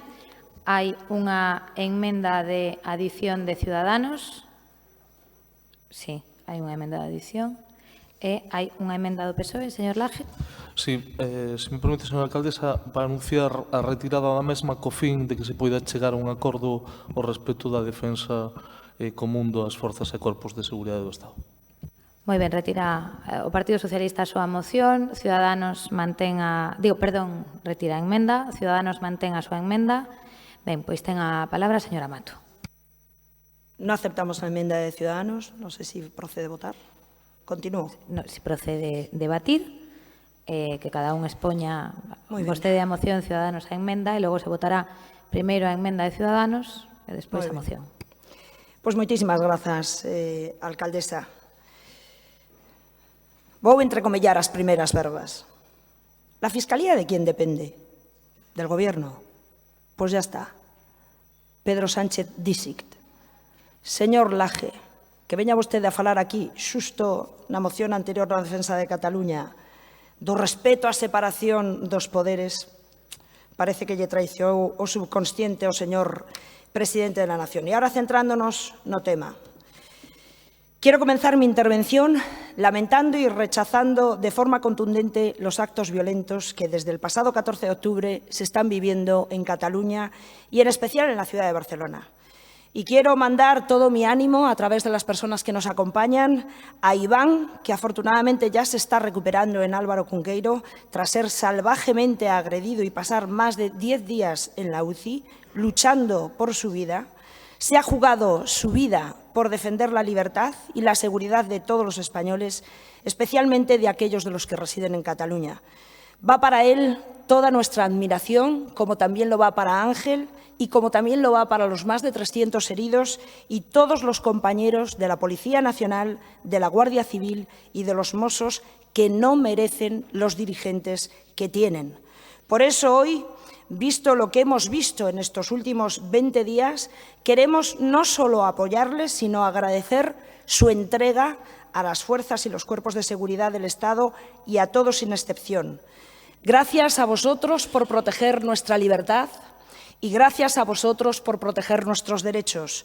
Nos preguntábamos qué podíamos hacer por vosotros desde aquí. Hicimos lo que teníamos que hacer, lo primero daros las gracias y lo hicimos personalmente, pero queríamos hacer algo más y por eso esta iniciativa. Aquí debemos de explicar, y queremos hacerlo sin ningún tipo de complejos, que las fuerzas y los cuerpos de seguridad no ejercen la violencia. Hacen uso legítimo de la fuerza cuando una situación lo requiere para defender la convivencia y el orden en democracia. Y créanme que lo que vivimos en Barcelona durante estos días no ha sido en ningún momento una manifestación pacífica. Así que basta ya de criminalizar a los como violentos a aquellos que trabajan para garantizar el Estado de Derecho. Lo que está ocurriendo en Cataluña no es un problema de orden público de convivencia, como dice su presidente, el señor Sánchez. Tampoco es un problema político de referéndums, como dice su amigo, el señor Pablo Iglesias, y amigo de sus confluencias. Este es un problema gravísimo. Es una insurrección supremacista que bebe de un populismo ultra que ataca a las democracias europeas. Un nacionalismo, y vuelvo a repetir, un nacionalismo identitario radical que cuando no ejerce la violencia, cuando no la ejerce, la justifica con argumentos batasunos que a nosotros nos repugnan. La Kale Borroka que hay en Cataluña tiene autores materiales e intelectuales. Los materiales ya los hemos visto. Esos jóvenes encapuchados, perfectamente adiestrados en técnicas extremadamente agresivas de guerrilla urbana y dirigidos por unos autores intelectuales. ¿Y quiénes son los autores intelectuales? Yo creo que lo sé. Y lo peor es que yo creo que sé quiénes son, pero lo peor es que creo que Sánchez también sabe quiénes son. El presidente del Gobierno. ¿Y a qué espera el presidente del Gobierno para hacer algo? ¿A qué espera de leer, como hemos leído hoy, que había un vínculo entre la Generalitat y los CDR? ¿Qué tiene que ocurrir en Cataluña para que el señor Sánchez haga algo? y le parecía al señor Laje que Mariano Rajoy había sido tibio, que tardó mucho en aplicar el 155. Pues gracias a las acciones que hubo en el Gobierno, evidentemente ha habido unas consecuencias que son las que a día de hoy tenemos unos políticos presos y no unos presos políticos en la cárcel. El actual Gobierno del Estado debe actuar ya, con las herramientas que tiene, que son las herramientas del Estado de Derecho, sobre los autores intelectuales de esta batalla. Batalla que, ya les anuncio, va a estar perdida después del 10 de noviembre si, como espero, gobierna el Partido Popular. Porque lo que está claro es que lo que no puede haber es esa inacción que está teniendo el Gobierno de Sánchez ante estos problemas. Un Gobierno que es capaz de contemplar... Desculpe un momento, señora Mato. Por favor, eu prego a xente que está na tribuna, por favor, garden silencio e respeten a quenda de intervención dos voceiros municipais. Moitas grazas. Continúe, señora Mato. Moitas gracias, alcaldesa. Un Gobierno que é capaz de contemplar con los brazos cruzados cómo medio Cataluña tiene miedo a salir de casa. Y cómo hace 2 días vimos al rey de España forzado a no poder pisar la calle. O cómo el presidente de Gobierno se permite circular por Barcelona al amparo de un subfusil en pleno siglo XXI. Son estos algunos ejemplos de la clara convivencia que parece que ustedes están empezando a aceptar. La convivencia y la libertad jamás puede ser una moneda de cambio, jamás. Y la convivencia y la paz llegarán después de derrotar al golpismo separatista con los instrumentos que nos da la ley, que nos da la Constitución. Por cierto, señor Laje, usted es constitucionalista, pero es que uno de los padres de la Constitución es el presidente de este partido fundador, el señor Fraga. Lo digo porque parece que se ha olvidado de ese pequeñito detalle. Y aparte de este debate, también queríamos apoyar a las fuerzas del orden público con sus demandas. Y por eso en esta moción exigimos que se cumpla el acuerdo del Ministerio del Interior y los sindicatos policiales y asociaciones profesionales de la Guardia Civil que fue firmado en marzo del 18 y también, entre otras peticiones más, específicamente la reclasificación de los agentes integrantes de la escala básica de la Policía Nacional para que sean incluidos en el grupo profesional B de personal funcionario, y también solicitamos la condecoración de todos los agentes desplegados en Cataluña con un distintivo blanco de la Cruz al Mérito Policial y con el rojo a los heridos graves. En definitiva, queremos desde aquí, desde el Ayuntamiento de La Coruña, ser posible, pero desde luego desde el Grupo Popular, mostrar todo nuestro apoyo a los catalanes y decirles que desde este Ayuntamiento nos ponemos al lado de los miles de personas que quieren vivir en paz y decirles que trabajaremos para preservar la unidad nacional, la legalidad, la concordia, como siempre ha hecho el Partido Popular. Nada más. Moitas grazas, señora Mato. Señora Martínez, adiante. Bueno, pues hemos presentado precisamente a la condena que usted hacía de los CDR, hemos presentado una enmienda para añadir a los acuerdos la condena de los actos violentos protagonizados por los CDR en estos últimos días contra personas físicas y miembros de los cuerpos de seguridad del Estado, edificios institucionales y estratégicos como el aeropuerto del Prat, las diferentes delegaciones del Gobierno, de Hacienda, estaciones del AVE y por los cortes de vías férreas, autopistas y carreteras de la red principal, y reprobar a los dirigentes políticos que han alentado estas movilizaciones. Por otro lado, evidentemente estamos totalmente de acuerdo con esta moción porque desde Ciudadanos vamos a proteger siempre a las fuerzas y cuerpos de seguridad del Estado en Cataluña porque gracias a ellos hay más libertad y seguridad. Tenemos la obligación de facilitar su día a día ante el hostigamiento y el acoso del nacionalismo que se dedica a señalar a los agentes y a las familias. Ser policía y guardia civil en Cataluña lamentablemente es más difícil que serlo en otros lugares de España. Los radicales separatistas, animados y jaleados por Torra, se dedican a acosar y señalar a los agentes. Hoy es más difícil ser Policía Nacional o Guardia Civil en Cataluña porque, de nuevo, lamentablemente y por culpa del separatismo, es mucho más difícil tener una vida normal para los miembros de las fuerzas y cuerpos de seguridad del Estado y sus familias sin que sean señalados o increpados, y esto les ha generado una serie de limitaciones en su vida cotidiana. Estamos hartos de que se señale a los hijos de guardias civiles destinados en Cataluña. Por culpa del separatismo, por ejemplo, se han limitado sus opciones de escolaridad y se han visto obligados a llevarlos a colegios privados. Por todo ello, en Ciudadanos queremos aprobar, cuando gobernemos, un plus especial para todos los policías y guardias civiles que trabajan en Cataluña. No solo no queremos que se vayan de Cataluña, sino que queremos que se queden en las condiciones más dignas posibles. Son las fuerzas y cuerpos de seguridad del Estado las que defienden la libertad y la convivencia tanto en Cataluña como en el resto de España. Por eso, mientras el separatismo persigue a quien pone el himno de España, nosotros vamos a ayudar a apoyar a nuestros policías. En Ciudadanos reivindicamos la libertad, el mérito y el trabajo heroico de las fuerzas y los cuerpos de seguridad del Estado. Lo hacemos frente a los que los requieren expulsar de Cataluña o cualquier otro rincón de España y los que los amenazan. En Ciudadanos pensamos que nuestros policías y guardias civiles no merecen amenazas, merecen homenajes y el agradecimiento de todos los demócratas. Por eso nosotros vamos a apoyar esta moción. Moitas grazas, señora Martínez. Polo Bloque Nacionalista Galego, señor Jorquera. Moitas grazas. En primeiro lugar, e para evitar calquer equívoco ou manipulación, quero reiterar a condena do BNG a toda forma de violencia, veña de onde veña, e o desexo de pronta recuperación de todas as persoas feridas. Pero, como é evidente, non podemos apoiar esta moción nos termos nos que está formulada por varias razóns que paso a enumerar. En primeiro lugar, porque pon o foco nuns feitos, por criticables que sexan, total e absolutamente minoritarios. Feitos que foron reprobados polos partidos nacionalistas cataláns, porque a loita do pobo catalán, se por algo se caracteriza, é por ser unha loita cívica, pacífica e democrática. En segundo lugar, porque esta moción proxecta unha visión sesgada. Tamén houbo manifestantes gravemente feridos, 4 deles perderon un ollo, xornalistas agredidos ou detidos pola policía, presentáronse 37 denuncias por este motivo, até o punto de que a comisaria de Dereitos Humanos do Consello de Europa reclamou a España que investigue o uso excesivo da forza, ou a Amnistía Internacional denunciou casos de uso excesivo da forza en Cataluña.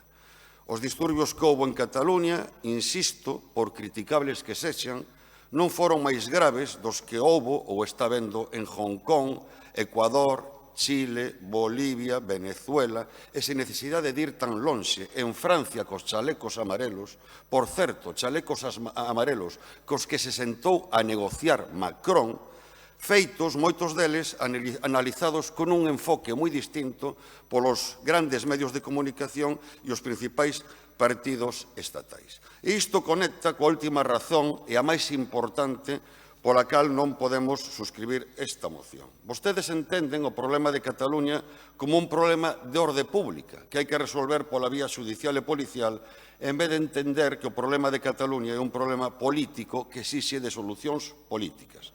Exixe de diálogo e de negociación. E como manifestamos nun debate anterior, un problema político, ademais, en boa medida da que é responsável o Partido Popular. Lembraránse vostedes da campaña de recollida de asinaturas contra o Estatut, do chamamento ao boicot aos produtos cataláns, das manobras para controlar o Tribunal Constitucional que tiña que pronunciarse sobre o recurso contra o Estatut presentado por vostedes mesmos, un Estatut, como lembrei antes, tirado abaixo por un tribunal que se erixiu en contrapoder aos poderes democráticos, emendando a plana o Parlamento de Cataluña, o Congreso, o Senado e o propio pobo catalán que o refrendara nun referéndum total e absolutamente legal. Por certo, vostede lembraba que houve artigos que foron declarados inconstitucionais, se verá que hai artigos idénticos que siguen vixentes en estatutos de autonomía que contaron co voto favorable do Partido Popular. Mire, dado que fala tanto de constitucionalismo, un constitucionalista como Javier Pérez Royo ten manifestado, e estou citando textualmente, que aquela sentencia do Tribunal Constitucional foi un golpe de Estado constitucional que materialmente destruiu os pilares sobre os que se asentaba a Constitución territorial. Estou facendo unha cita textual dun experto catedrático en Dereito Constitucional. Hai un refrán castelán que di daquellos polvos estos lodos. E, polo tanto, nos discrepamos das políticas que consisten en seguir botando máis gasolina ao lume. Mire, señora Beatriz Mato, vostede rematou cunha apelación á concordia. Non se construe a concordia alentando o a por ellos. O BNG non está de acordo con políticas de a por ellos. Moitas grazas, señor Jorquera. Turno da Marea Atlántica, señor Lema. Ben, boa tarde de novo. Permita iniciar a miña intervención tamén con unha cita que di o seguinte. Queremos un Estado de Dereito, pois xa sabemos o que quere dicir. Lei discutida públicamente, decretos leis só en casos de verdadeira ausencia. Xustiza non só independente, senón que só interveña en cuestións jurídicas non políticas. Esta cita, que no original estaba en castelán, señora Mato, é do presidente do seu partido, de Manuel Fraga. Básicamente, se quere, podo repetir, pero eu creo que vostede captou perfectamente o contido desta cita. Fala vostede de respeto aos ditames da Xustiza. Vostede respeta o ditame da Xustiza sobre o caso Gürtel? Respeta-o, porque o seu partido interpuso un recurso. Esa sentenza sobre o caso Gürtel definía o seu partido como que artellara unha trama para delinquir. Definíaos basicamente como delincuentes. Vostede sabe, vostede respetou o contido da sentenza. O seu partido, sabe perfectamente, presentou recurso contra a sentenza da Gürtel, un tribunal independente con todas as garantías. Pois o seu partido non só foi crítico, senón que, ademais, presentou recurso. Vostede sabe a cantos xuíces inhabilitaron vostedes a razón dos seus recursos? A cantos? Sónalles Baltasar Garzón, sónalles Elpidio Silva, todos eles relacionados con investigacións de corrupción do seu partido. A vostedes sonlle estes casos. Vostedes saben que non respetaron nin sentenzas de tribunais independentes e que chegaron a inhabilitar xuíces por investigalos a vostedes, a súa corrupción. Iso non lle sona a vostedes. Pareceme moi curiosa a relación que teñen vostedes, moi selectiva coa xustiza, dependendo de se trata xustiza que se refire a cuestións de unidade nacional ou a cuestións de corrupción do seu partido. Vostedes xa saben a cantas persoas indultou Rajoy no seu goberno, a 47 persoas. Esas leis de excepción que a vostede tanto a escandalizaba, a lei da amnistía, vostedes indultaron a 47 no período de Rajoy, a 47 persoas, unha de cada 4 vinculadas con casos de corrupción. Eu, a verdade, señores do Partido Popular, gustaríame, francamente, que tivéramos en España unha dereita formalista, unha dereita francesa, unha dereita golista, unha dereita que cree na separación de poderes, unha dereita que cree, efectivamente, que a xustiza independente se acata. Desgraciadamente, vostedes que non son, en ningún caso, esa dereita. Vostedes son unha dereita moi distinta, vostedes son unha dereita que acatan as leis se lles convén, e senón as conculcan inmediatamente, sin ningún tipo de problema. E tamén vostedes as sentenzas. Non, lamento dicilo, estamos falando de vostedes. O caso da Gürtel é o seu caso. Eu non vou falar exactamente do que a vostede lle gustaría que falase, eu vou falar do que eu penso que debo falar. E do que debemos falar é que a cuestión catalana non é unha cuestión, estou lle falando a vostede, non desvía a mirada. Vostede fai política contra o lume ahora mesmo ou fai política do lume? Señor Rodríguez, dígame vostede, fai política contra o lume ou política do lume? Porque eu creo que están facendo exactamente política do lume. E creo que, ademais, se equivocan. Vostedes xenéticamente veñen de onde veñen. E, efectivamente, están ahora mesmo mantendo unha coalición con Vox, un partido que di que hai que legalizar, por exemplo, a PNV e aqueles outros partidos que teñan opcións que cuestionan o modelo de Estado santificado na Constitución española, o cal realmente atenta non contra a Constitución española, senón contra os dereitos humanos. Este é o partido que vostedes son. Vostedes non están en condicións de darlle clases a ninguén, non digo de formalismo democrático e respecto á separación de poderes, senón nin tan siquiera do mínimo, digamos, higiene democrática, en ningún caso.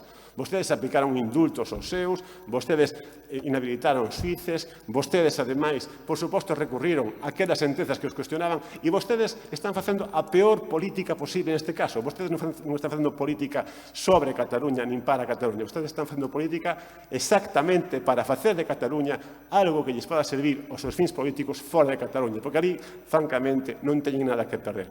E cando un partido político non ten nada que perder, acaba facendo o que fan vostedes. Mala política, baixa política.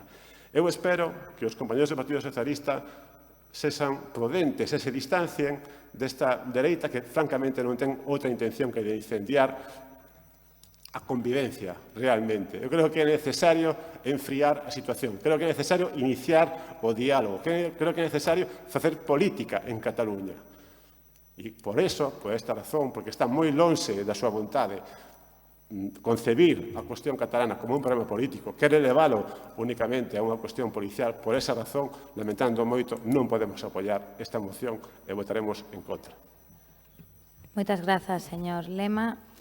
Sí, señor Rodríguez. Señora alcaldesa, por unha cuestión só, xa que houve unha alusión directa non, a unha interpelación. Houve unha interpelación a unha frase que dixo vostede no debate do plan contra incendios, como teñen habido alusións ao longo destas 5 ou 7 horas de pleno entre da Marea ao PP, do PP a Ciudadanos, de Ciudadanos ao PSOE, do PSOE ao BNG, volta a empezar. Eu xa lles dixen que lles deixaba hoxe ceibes para que falaran do que quixeran.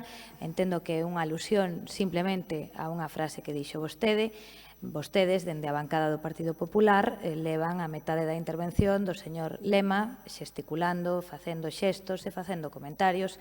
Creo que o señor Lema non pediu que vostedes pararan de facer xestos. Entón, entendo que esta presidencia vai adoitar nas vindeiras sesións en esta unha interpretación absolutamente restrictiva das alusións, porque, así como son laxa nos tempos, laxa nos debates, penso que si nos poñemos todos a pedir a palabra por alusións, tal vez iniciemos os plenos o primeiro xoves de cada mes e os rematemos o último xoves de cada mes. Polo tanto, entendo que... Eu interpretei con todos os respetos, señora alcaldesa, por suposto, acato a súa interpretación, que para iso dirixe vostede o debate, pero o que eu interpretei como unha interpelación directa é unha pregunta dirixida a alguén que non estaba formando parte do actual debate. Obviamente, vostede dirixe o debate, tamén teño que dicir que houbera sido unha resposta moi clariña e moi breve. Levaríanos menos tempo sin risco de rematar outros xoves distinto do que iniciamos o debate. Gracias. Estou certa, señor Rodríguez, porque sei que ten vostede o don da concisión, se é preciso, e que remataríamos antes, pero se ben remataríamos antes, sentaríamos un perigoso precedente. Lle quero lembrar que a señora Gallego ou a señora Mato falaron de intervencións anteriores do señor Martínez cando non era a quenda do señor Martínez, porque era a quenda da señora Delso ou do señor Varela, e o señor Martínez non pediu a palabra por alusións. Podería facelo, eu lle diría a mesma resposta. Señora Mato, dígame. É unha cuestión de orden, non é por alusións, é sencillamente para recordar, para lembrar aos membros deste pleno que na xuntanza de voceiros fixemos un acordo. Eu xeralmente solo cumplir cos acordos, aínda que sexan verbales e non queden constancia, na que acordamos, se non llo dixeron, señor Lema, que os debates poderíase falar de outros temas, pero por respeto aos grupos políticos ceñiríase o tema do debate. E a presentación deste grupo expresamente foi para obter o apoio desta corporación ás forzas. E vostede non fixo nin alusión ningunha do seu tempo, e o tempo foi efectivamente, como con todos, seroso a este tema que traio. E por respeto e por cuestión de orden, si temos acordado que se vai a debater deste asunto, se debate deste asunto. Señora Mato, eso non é unha cuestión de orde. Eso é pretender usurpar as funcións da presidencia. Porque a que marca se estamos no debate ou non é a presidencia, que son eu, non é vostede. Cando quera facer unha cuestión de orde relativa á orde do día ou a outras cuestións que sexan de orde, as fai. Isto é unha apreciación de carácter político e tentar ordenar vostede o debate. Por aí, señora Mato, a presidencia non pasa. Señora Mato, non ten a palabra. Ben, quenda, diga, señor Lema. Desde logo, eu creo que o que xa me parece un pouco excesivo, señora Mato, que vostede pretenda ordenar tamén a miña resposta. Permita que eu interprete a súa moción do xeito que máis os conveñe que responda por onde... Non, señor Lema, non entren en diálogo, non ten a palabra. Sí. Pensei que podía plantexar unha cuestión de orde ou pedir a palabra polas alusións. Entendo que vostede xa se dá directamente por aludido e decide tamén intervir cando considera oportuno. Eu sei que levamos... Ben, acepto as desculpas, sei que levamos moitas horas, sei que o tema tamén é polémico. Eu lles pido, por favor, templanza, tranquilidade e o turno, agora sí, do señor Lajetuñas. Grazas, señora alcaldesa. Querría comenzar por decir que o punto do orden do día no que estamos agora mesmo é un texto que encabeza o Grupo Municipal do Partido Popular dicindo moción de apoio e recoñecemento do labor que realizan as forzas e corpos de seguridade do Estado en Cataluña. Creo que a primeira que debería de correxirse sería a señora Mato, que falou de moitas cousas, desto tamén, sen dúbida, pero que parecía que tiña máis interese en falar do señor Sánchez, presidente do Goberno de España e candidato á reelección, que do apoio e recoñecemento do labor ás forzas e corpos de seguridade do Estado. E como ese é o asunto, se quere podemos debatir de outros temas. e ademais vostede ten a oportunidade de debatir nunha Cámara legislativa no propio Parlamento de Galicia, pode facelo. Quero dicir, a mí o que me extraña é que teñamos que estar no Concello da Coruña facendo este tipo de debates. En calquera caso, pareceme ben, porque o asunto en cuestión, é dicir, nós tiñamos unha emenda formulada que en ningún caso contradecía os elementos centrais da proposta que traen hoxe aquí e que retiramos con un obxectivo. O que non teño moi claro é se o obxectivo que vostedes perseguen é que apoyemos as forzas e corpos de seguridade do Estado ou facer un mitin electoral no pleno da Corporación Municipal da Coruña. Porque se é apoiar as forzas e corpos de seguridade do Estado, ao 100%, absolutamente, que ese é o noso texto. Se é vir aquí a discutir ou facer un debate, os debates xa se teñen producido noutros ámbitos, desde logo non nos corresponden a nos ocupar postos para os que non nos teñen elixido.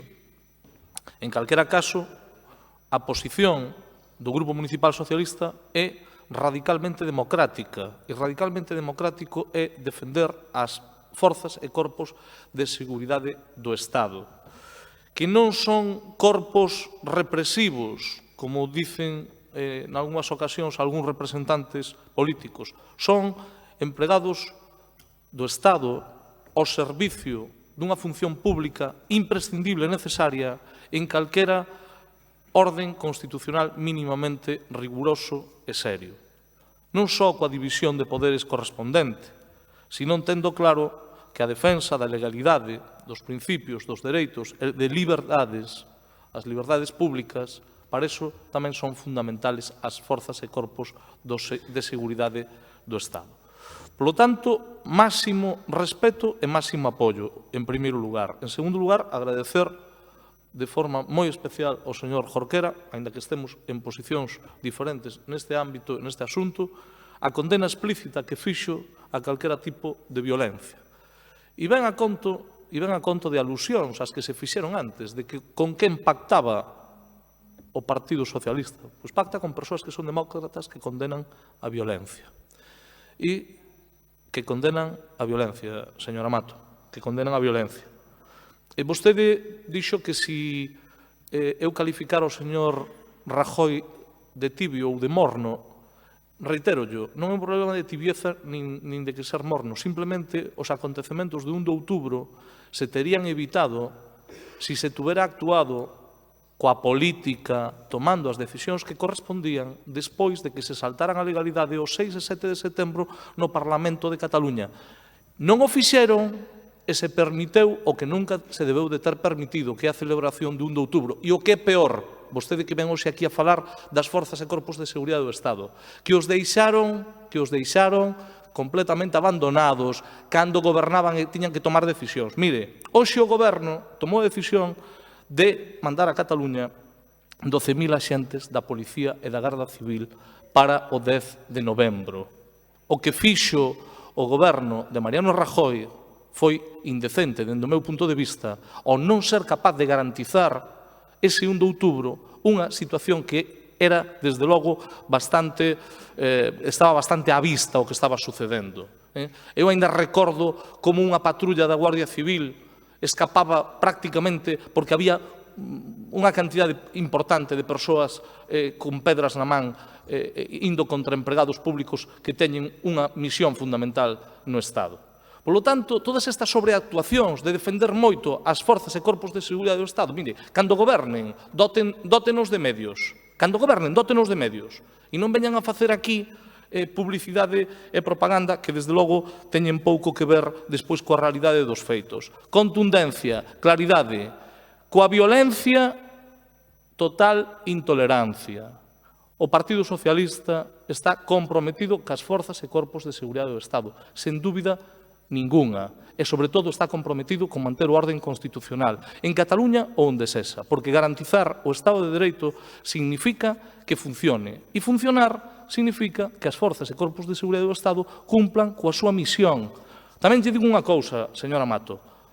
A señora Martínez formulou unha emenda bastante sensata, diría que moi sensata, condenando a violencia dos denominados comités de defensa desa suposta república. Non entendo que problema teñen en aceptar esa emenda de Engádiga. Eu pediríalle...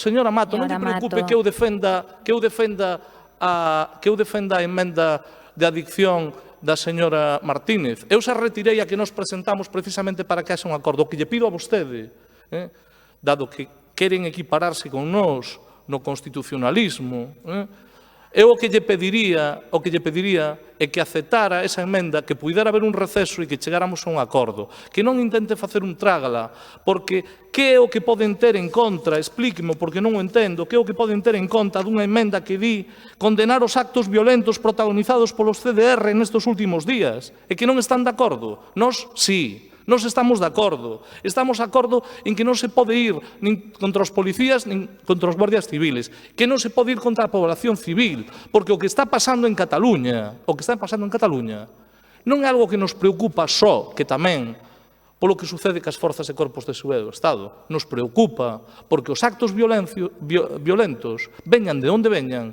non poden ter ningún tipo de actitude tibia.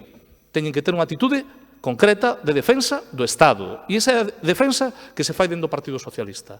Agora ben, cal é o problema en que poidamos estar todos na defensa do orden constitucional, das normas do Estado de Dereito e en condenar a violencia? Por que se negan? É que a mí me dá a impresión de que viñeron aquí a sobreactuar, a intentar ter unha exclusividade de defensa da Policía e da Guardia Civil. Señora Mato, por sorte, estamos nun Estado no que hai unha inmensa maioría que defende os corpos e forzas de seguridade do Estado, como non pode ser de outra maneira. Eu pediríalle que aceptara que haxa un receso e que cheguemos a un acordo que non sexan sectarios. Xa yo digo, a nosa posición é inequívocamente de defensa das forzas e corpos de seguridade do Estado. Moitas grazas, señor Laje. Existe, polo tanto, unha emenda de Ciudadanos. Perdón, señora Mato, estou a falar. Ainda non lle preguntei. Agarde un momento. Existe unha emenda de Ciudadanos. Acepta o Partido Popular a emenda? Desexa o Partido Popular un receso? Ben, mantén o Grupo Ciudadanos a súa emenda? Pois votamos primeiro a emenda e despois a moción. Votos a favor da emenda.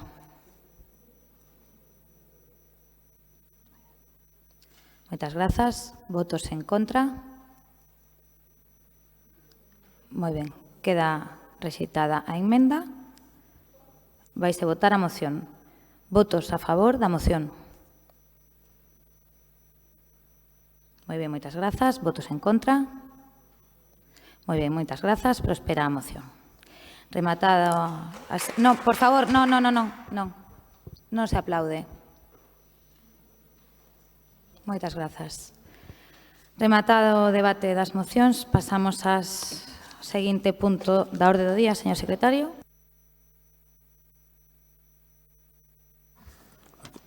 Perdón. A continuación se trata de las preguntas orales. Moi ben, primeira pregunta para o Goberno do Grupo Mixto Ciudadanos. Como saben, aínda que xa sei que, en fin, son 3 minutos para o que pregunta e 3 minutos para o Goberno. Adminístrelo. Sí, vou facer primeiro a pregunta. ¿Tiene previsto el Gobierno tomar medidas destinadas a la prevención y reducción del número de atropellos en zona urbana de la ciudad? Grazas, señor Villoslada. Sí, brevemente, e ademais agoto con este tempo a intervención en resposta a esta pregunta porque ten unha relación directa coa moción que debatimos esta mañá e, polo tanto, a contestación é que sí temos previsto tomar medidas, tanto na Mesa de Mobilidade como seguir tomando medidas en materia de mellora da seguridade vial e, como dicía tamén esta mañá, actuouse en máis de 125 xapasos de peóns durante estes 4 meses de traballo e seguiremos traballando nesa liña dunha forma clara e con un compromiso claro a partir de todos os datos que temos de seguridade vial. Mais nada, gracias. Sí, en este sentido, como ya comentábamos por la mañana, efectivamente, en la moción de los pasos de cebra dábamos una serie de datos de atropellos. Hoy mismo ha habido otro atropello en otro paso de cebra, una mujer en la avenida La Sardiñeira. Bueno, y como decíamos, la mayoría de estos atropellos se produjeron en pasos de peatones sin semáforo y en pasos regulados por semáforo. Queremos una ciudad con menos caos de tráfico, queremos que el peatón sea el protagonista, queremos también que la bicicleta se convierta en modo de transporte habitual y, de igual modo, queremos que el transporte público sea una opción real al coche privado.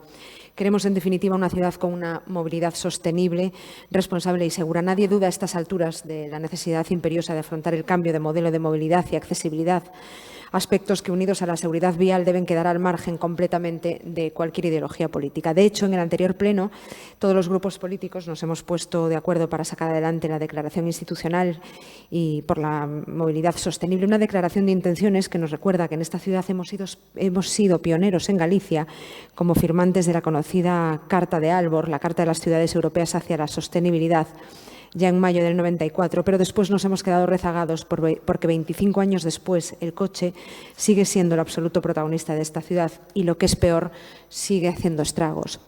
Y le voy a leer una frase textual de Roberto Rilo, el presidente de la Asociación de Ciclistas Crunia. Hemos pasado del reinado a la tiranía del automóvil. Prácticamente podemos hablar de violencia vial. Es intolerable la situación que estamos viviendo y que nos sitúa con mucho retraso a lo que debería de ser una ciudad del siglo XXI, una ciudad que debería de girar en torno a las personas que ocupan este primer puesto en la pirámide de movilidad. Se pueden cambiar las cosas, lo comentaba usted esta mañana en respecto a la moción de los pasos de cebra, en esa lucha contra la doble fila que ya se ha notado, ya se está notando mejora, y estoy segura de que en unos meses podremos seguir apreciando un cambio significativo en el comportamiento de los conductores. Otra medida urgente y necesaria creemos que es el calmado de tráfico. No podemos seguir echándole la culpa a la lluvia, porque, vamos, aquí llueve todo el año y no es la lluvia, es la velocidad la que mata.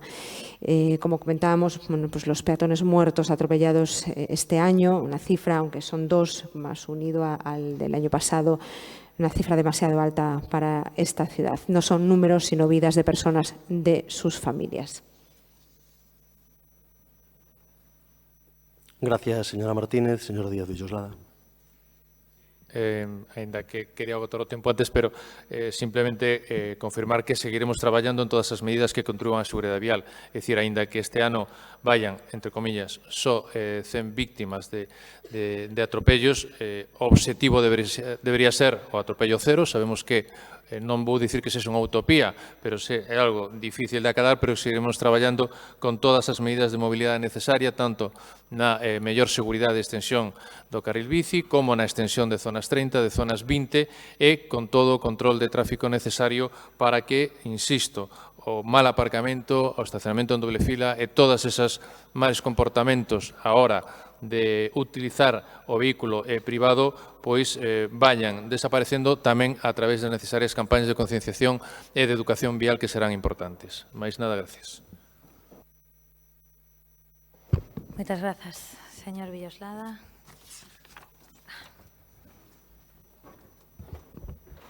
Era la primeira de... No, era la de Ciudadanos. Toca el BNG. BNG. Turno para as preguntas orais do BNG. Señor Jorquera.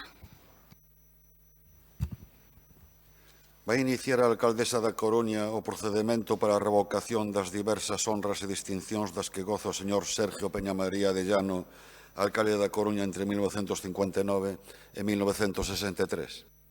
Grazas, señor Celemín. Gracias, señora alcaldesa. El Gobierno municipal socialista tiene como una de sus prioridades el avance y profundización de la restauración de la memoria histórica, la memoria democrática. Dentro de este compromiso, impulsaremos en el seno del Consello da Memoria el estudio de esta petición en el marco de una profundización en la restauración de la memoria. Gracias, señor Jorquera. Eu era sempre a primeira en erguerme. Estaba lavándome cando abro a porta e vexo todo rodeado pola lexión, co seu capitán ao fronte, Sergio Peñamaría de Llano. Entrou cun pau na man e preguntou: onde están teus pais? Na cama. Entrou, foi ao cuarto dos meus pais e comezou a mallar neles co pau. Puta, coño, onde están os teus fillos? Decíalle a miña nai. Mire, señor Celemín, así comezo o relato de Chelo sobre os feitos acontecidos o 18 de outubro de 1939 en Soulecín, unha aldea do Barco, unha aldea próxima, se non me confundo, de onde vostede, todos sabemos o vínculo que hai entre o Valdeorras e o Bierzo. Instantes despois, os seus dous pais foron asasinados e, segundo testemunhas dos veciños, o propio Peñamaría de Llano deulles o tiro de gracia.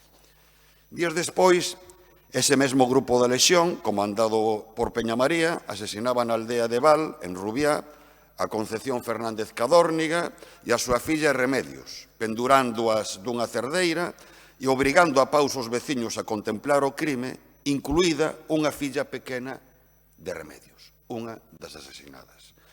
Sergio Peñamaría de Llano foi un dos oficiais ao mando do primeiro terzo da terceira bandeira da Lexión responsável da represión na zona do Barco de Valdeorras. Como tenente ao mando da Lexión, a súa actuación foi salvaxe e inhumana, tal e como acreditan numerosas testemunhas recollidas en traballos de recoñecidos historiadores.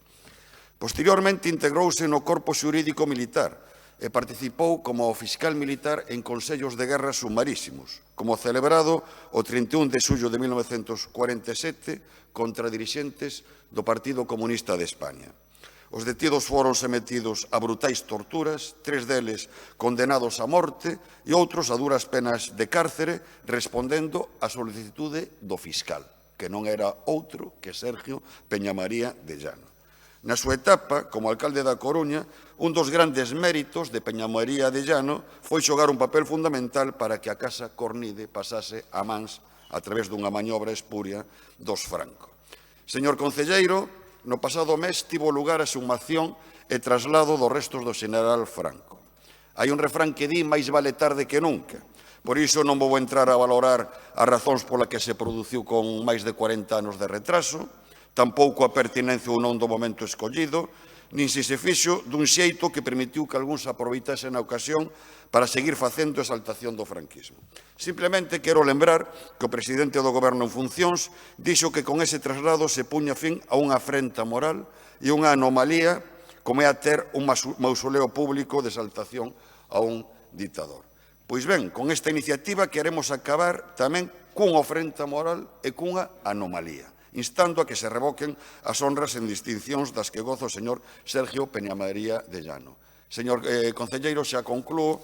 Parécenos moi ben que se convoque o Consello da Memoria Democrática, pero que eso non sexa un pretexto para inacción. Sabe que hai un refrán que di, se non quere que se solucione un problema, cree vostede unha comisión. Non estamos presulgando que non sexa funcional nin teña contido o Consello da Memoria Democrática, apoiamos a existencia dese Consello e que faga un ditame, pero queremos que hai feitos suficientemente documentados para retirar a este señor as honras e as distincións. Nada máis e moitas grazas. Gracias, señor Jorquera. Señor Celemín. La reparación y restauración de la memoria democrática es un proceso vivo todavía y el compromiso de este Gobierno con este proceso es incuestionable, como así lo atestiguan las actuaciones realizadas por el último Gobierno municipal socialista en A Coruña, que durante el mandato 2007-2011 avanzó en la eliminación de los homenajes a la dictadura franquista o por parte de este actual Gobierno socialista con cuestiones que tienen que ver con el enario público o con la devolución de los bienes comunes que el franquismo usurpó a los españoles, como el personamiento en el proceso judicial para la restitución del Pazo de Meirás o el inminente inicio de las acciones judiciales para la recuperación de la Casa Cornide. No es dudosa nuestra posición en este tema. Fuimos los socialistas los que en su día redactamos una ley de memoria histórica que por fin devolvía la dignidad a las víctimas del franquismo y sus familiares. Y fue un Gobierno socialista quien abordó la exhumación del dictador para poner fin a que siguiese siendo homenajeado en el Valle de los Caídos con cargo al enario público. Saben que la concejalía que presido incorpora por primera vez el concepto de memoria histórica a su denominación oficial y no es una denominación meramente ornamental, por lo que abordaremos su petición como la primera a tratar en el seno del futuro Consello da Memoria que se celebrará a finales deste mes. Moi ben, moitas grazas. Seguinte pregunta do Bloque Nacionalista Galego. Señora Beira. Cal é o proxecto de reordenación de liñas de autobús que ten pensado implementar o Goberno local? Señor Villoslada. Sí, señora Beira, como temos comentado en outra ocasión, e con base tanto nos documentos PEMUS anteriores como nos máis recientes documentos en materia preparados pola Axencia de Ecoloxía Urbana, os equipos técnicos están preparando propostas que se presentarán precisamente nunha vindeira mesa de mobilidade en canto estea constituída. Ben, o pasado 19 de xuño, o Partido Socialista e o BNG asinamos un acordo político no que se recollían medidas para promover unha mobilidade sostível na nosa cidade. Entre elas, salientaba a intensificación das frecuencias de liñas, a ampliación do horario de servizo e a modificación do mapa de liñas. En setembro, vostede, señor Villoslada, anunciaba que as modificacións ian ser puntuais e que se trataba de remodelar e axustar as liñas de bus tendo en conta a necesidade de que cheguen os hospitais e os polígonos. Mais xa metidas no mes de outubro, nas súas declaracións falaba de que a reestruturación do servizo é prioritaria, pero vaise executar de forma progresiva, empezando polas máis ineficientes. O que non imos facer, dicía vostede, é un cambio radical que poña patas arriba a cidade, senón unha mellora progresiva. O que queremos saber con esta pregunta oral é exactamente que proxecto de reordenación de liñas se vai executar, se van a empregar os traballos realizados por anteriores gobernos municipais, en que prazos se ten pensado executar e como se vai informar á cidadanía do cambio de liñas. E quixéramos lembrar que, sen dúbida, a reordenación das liñas vai ser fundamental, mas vai ter que ir acompañada dunha cuestión tan fundamental como a ampliación dos horarios para adaptalos a algo tan sinxelo ou tan evidente como é os horarios laborais da xente que traballa na nosa cidade.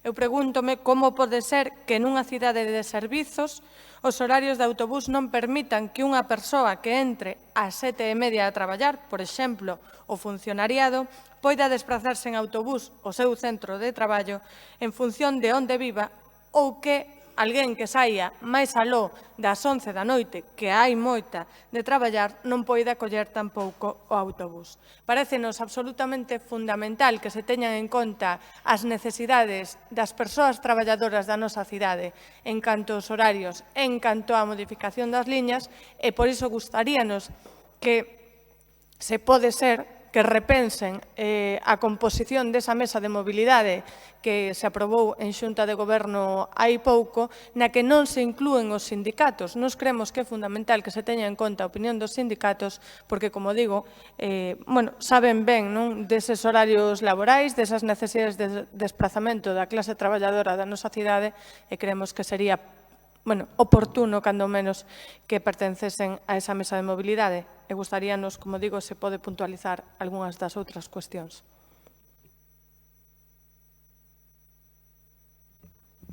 Sí, efectivamente, estamos analizando a posibilidade de incorporar á mesa algunhas outras entidades que o están a solicitar, a parte das organizacións sindicais, algún colexio profesional que tamén está considerando ou pode haber a cuestión pendiente da Federación de AMPAs, quero dicir que é unha cuestión que estamos traballando para completar da mellor forma posible a mesa sin que eso demore os traballos da mesa. Non é por non contestar, pero evidentemente o plan de traballo que presentemos á mesa sobre a reordenación de liñas o que non vai supor, e así o dicen, é poñer patas arriba todas as liñas da cidade, porque eso sería empezar precisamente a casa polo tellado. O que si imos facer é presentar unha modificación de liñas que traten de que as liñas sexan máis eficientes, non en términos económicos, en términos sociais e en termos de capacidade da maior movilización das persoas que contribúan a que o transporte público en autobús esencial na cidade palíe ou evite, evidentemente, a necesidade de utilizar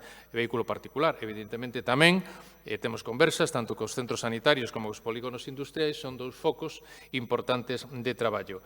Entre outras cuestións, en materia tamén de liñas de bus, para nós unha política tamén importante é tratar de estender as líneas de bus a concellos limítrofes onde hai un continuo urbano. Estamos facendo con Arteixo, con Culleredo e o faremos tamén dunha forma permanente coa liña a Santa Cristina con Oleiros, e son a liña de traballo que consideramos tamén fundamentais. Habrá outras actuacións que contribuirán evidentemente a que a mobilidade da cidade sexa mellor en materia de máis ámbitos de peatonalización, como decía anteriormente, máis ámbitos de zona 30 e de zona 20, evidentemente a extensión dos carrís bicis e de maior seguridade, o tratamento ou as campañas, que non son campañas, porque será unha labor estructural de control da dobre fila nas vías nas que estamos a traballar, e evidentemente tamén outras medidas tecnolóxicas como unha nova app da tarxeta Millennium tamén contribuirán a mellorar as eficiencias das liñas e as capacidades dos usuarios.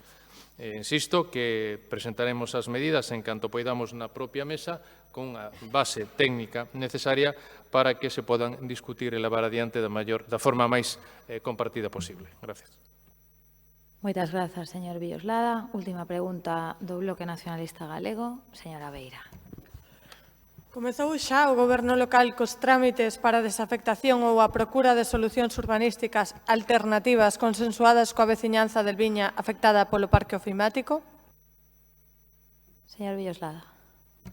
Sí, ben tal e como informamos nunha pasada reunión na Concellería aos propios veciños afectados neste ámbito, non está prevista como tal o que é o inicio dun proceso en sentido estricto de desafectación deste ámbito do polígono. Ben, en primeiro lugar, quixera saudar a veciñanza del Viña afectada polo parque ofimático, que están hoxe neste salón de plenos, e gustaríame, pois, como digo, mandarlles este saúdo. Como ben sabe o Goberno local, este compromiso está recollido literalmente no acordo político asinado entre o Partido Socialista e o BNG o pasado 19 de xuño. E queremos saber se o Goberno está traballando na desafectación ou a procura de solucións urbanísticas alternativas consensuadas coa veciñanza del Viña. Para nós é fundamental que toda solución que se lle dea á veciñanza del Viña afectada polo parque ofimático sexa consensuada con elas e con eles. Porque, miren, estas persoas xa levan descontento e decepcións con este tema para 3 vidas. Nestes días cúmprense xa 5 anos desde que o Concello da Coruña, tamén a súa casa, os desafiuzou a unha familia para botar abaixo unha casa e máis un taller que era o sustento desa familia para non construir nada, O que queren a veciñanza del Viña e o que queremos nós, por suposto, por xustiza social e por cumprir co dereito á vivenda que deberamos ter todos e todas é que desafecten a estas familias. Ou, en todo caso, como está recollido no acordo político, se isto non for posible, que se dea unha solución urbanística definitiva. Non unha cousa do tipo, queden vostedes nas súas casas que nós non temos pensado facer nada. Esa solución non é nin é solución nin é nada. A nós non nos vale, e con toda a seguridade a veciñanza tampouco.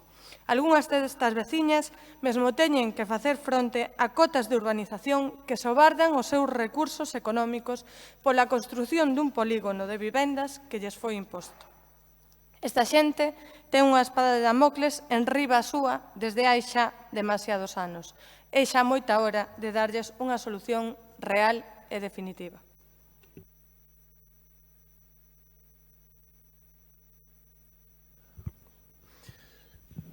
Sí, ben, eu creo que debemos ser claros nesta cuestión. Non sei se en anteriores ocasións se foi suficientemente claros, pero eu sí que insisto en que non podemos iniciar unha modificación do planeamento para esa desafectación como tal, porque retrasaría moitísimo máis o remate do polígono, un polígono no que están xa a vivir no ofimático preto de 200 familias, un polígono que se ten que completar coa necesaria licitación da segunda fase de obras, esperamos que a partir do ano que ven, O que estamos tratando de atender, como vostede señalaba tamén, a inquedanza máis perentoria dunha serie de veciños deste ámbito para poder afrontar, ou porque non poden afrontar, as cuotas de urbanización, cuestión que estamos tratando de analizar individualizadamente tamén cos servicios económicos municipais, desde os servicios de urbanismo.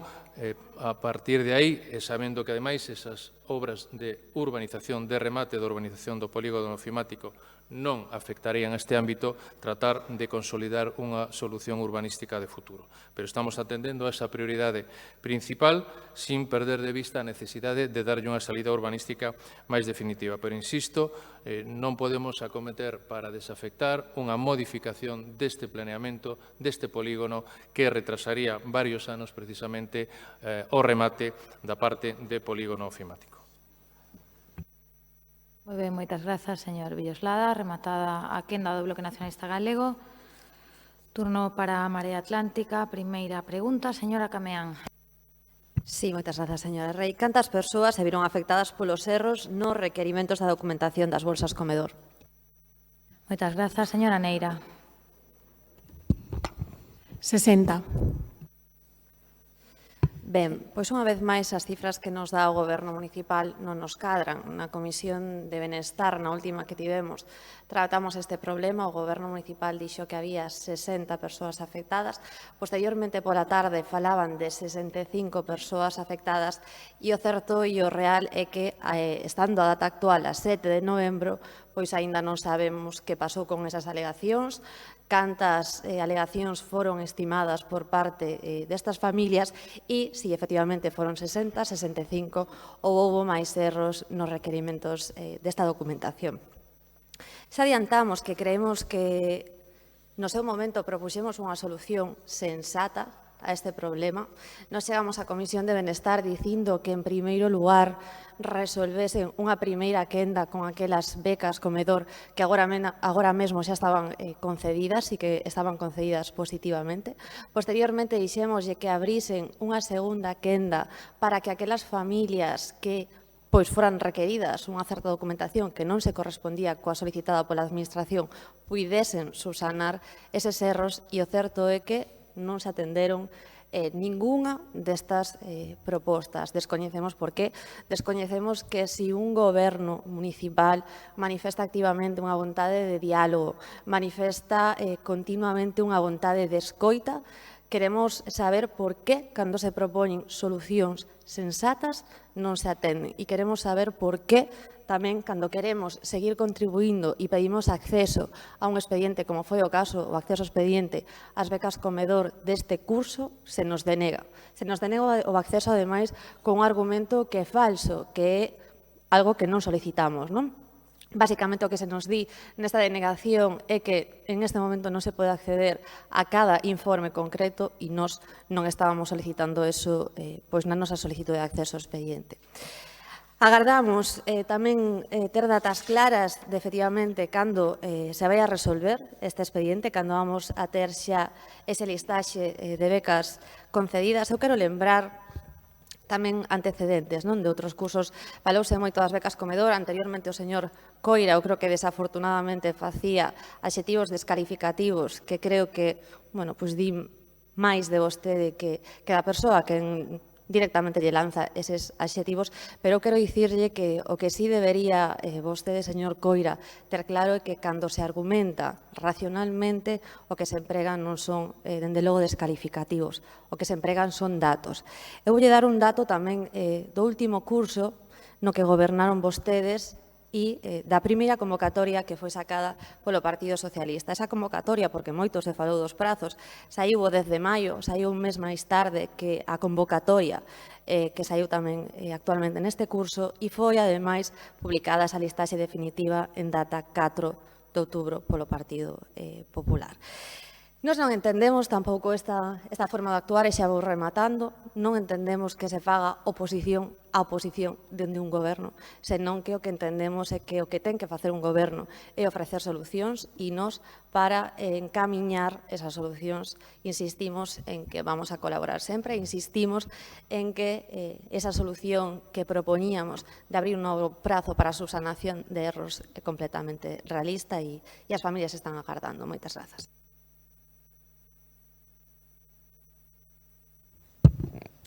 Gracias, señora alcaldesa. Bien, señora Cameán. Yo no me caracterizo por hacer oposición a la oposición. Seguramente cuando ustedes eran gobierno y nosotros éramos oposición, la oposición que derivó por parte de mi persona, siendo concejal de esta corporación municipal, fue bastante más responsable de lo que yo en este momento estoy recibiendo hasta la fecha. Pero para ser concretos en lo que respecta a esta cuestión y para ser claros y concisos, porque usted se remonta al último expediente del que fue responsable el Partido Socialista y que puso en marcha el Partido Popular. Punto 1. Me alegro mucho, porque así se ve que algo ya se había hecho en la época del Partido Socialista, porque escuchando en muchas ocasiones a Marea Atlántica da la sensación de que han parido ustedes los servicios sociales. Por lo tanto, me alegro de que reconozca que por lo menos las becas comedor estaban antes. Ahora bien, punto 2. No se le deniega a usted el acceso a el expediente de becas comedor. Solamente se le indica, porque usted pide el acceso a 3 expedientes, que el que está vivo espere usted hasta que esté finalizado. Mañana, si todo va bien, y si no va bien será el lunes, se publicará la lista definitiva. No estoy en absoluto orgullosa de que, evidentemente, en estas fechas de noviembre todavía no nos encontremos con unas listas definitivas. Pero le voy a decir una cosa, para ser correctos en el tema de los datos. ¿Quiénes se encargaron de hacer la publicación de la convocatoria de las becas comedor, ya con el presupuesto prorrogado hacía meses? Fueron ustedes. Y lo publicaron, por cierto, un mes más tarde de lo que fue publicado el año pasado, sabiendo perfectamente, porque usted gobernaba el año pasado y tenía las mismas responsabilidades que yo tengo en este momento, que se les había dicho el año pasado que este año se iban a computar las deudas y, por lo tanto, era mayor el requerimiento de documentación del que fue el año pasado. Por lo tanto, ustedes tendrían que haber tenido una previsión de hacer la convocatoria antes. Nos encontramos con que además el año pasado hay una diferencia respecto de este año y fue la renovación automática, que ya no se permite este año. Renovación automática, todos aquellos niños que hace 2 años habían sido beneficiarios de las becas comedor y que por una declaración responsable podían seguir disfrutando de la convocatoria pasada de la beca. Esto ya no es posible este año. Y no es posible porque, a pesar de que usted diga muchas cosas, esto no es un programa como nació en un principio.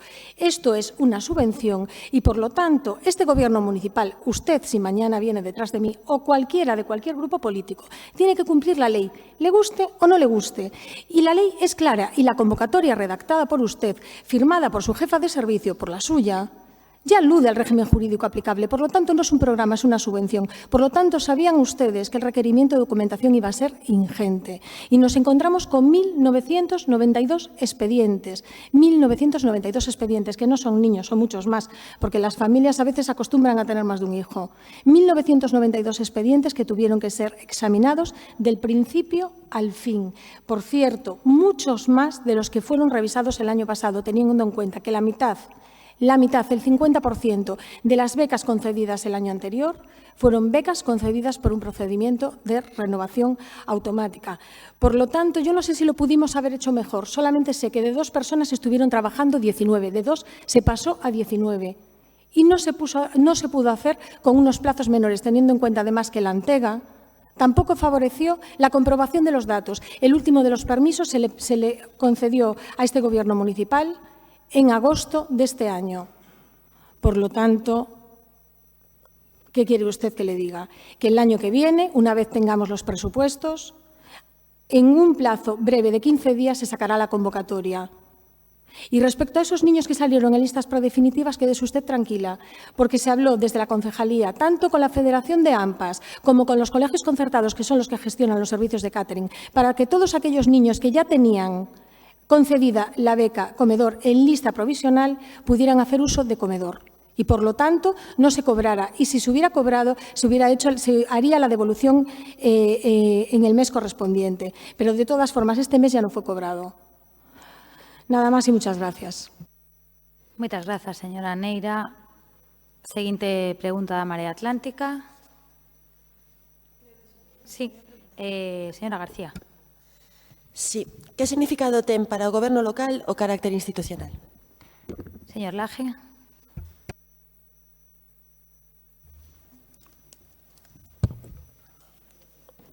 Gracias, señora alcaldesa.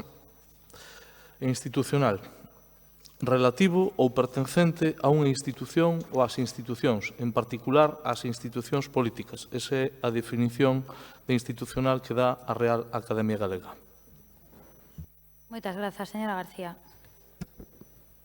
Ben, en resposta a preguntas escritas de pleno que plantexamos no pleno de setembro, o partido do goberno nos responde da seguinte maneira. Pregunta, por que decidiu o goberno local eliminar das redes sociais do Concello a foto da recepción por parte da alcaldesa e as concelleiras á Asociación das Megas de San Xoán?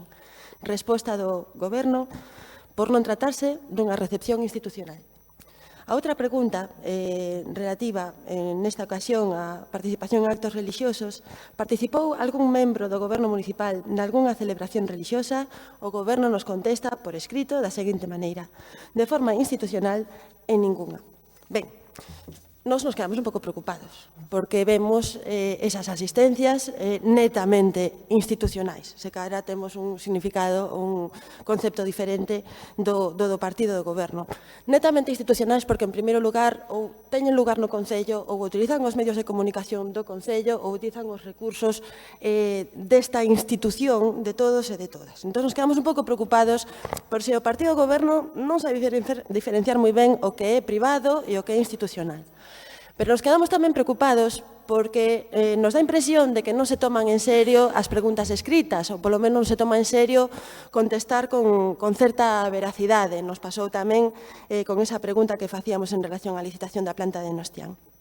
A preocupación tamén consiste en que vemos un retroceso no carácter progresista desta institución, ao desandar un camiño andado xa non só en aras da aconfesionalidade, da laicidade da institución, senón tamén no amparo realmente a dignidade das mulleres, evitando participar en actos que as cosifiquen e as traten como mulleres obxecto, que iso é algo creo que se nos está demandando dende a rúa.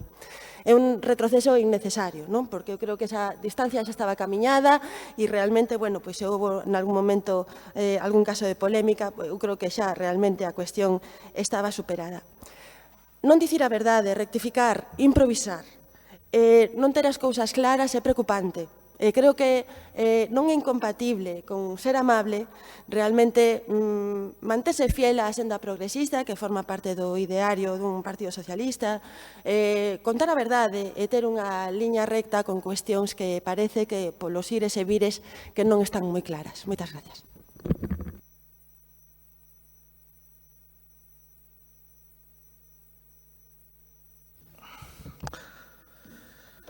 Señora García, que sabe que lle teño afecto, pero métense nun xardín que, claro, que eu a ver como facemos para... Dice, vamos a levarnos ben, claro. A ver, penso que é importante entender o que significa institucional, evidentemente. Aquí se fixeron referencias en moitas ocasións, dunhas formas máis explícita e outra velada, as cuestións que teñen que ver ca laicidade, que teñen que ver ca representatividade. A nosa alcaldesa, señora Rei, ao igual que o conxunto do goberno municipal, pois ten unha tarefa a tempo completo, unha ocupación que non é funcionarial. E, polo tanto, non se convirte en institucional todo o que se faga. O digo un pouco por situar o contexto no que estamos. Quer dizer, para que isto, si pode ser pedagóxico, que non sexa un pim-pam-pum que non axuda en nada. A min gustaríame explicar a diferencia sin poñerme de perfil, explicarlle a diferencia entre o que é institucional e o que non.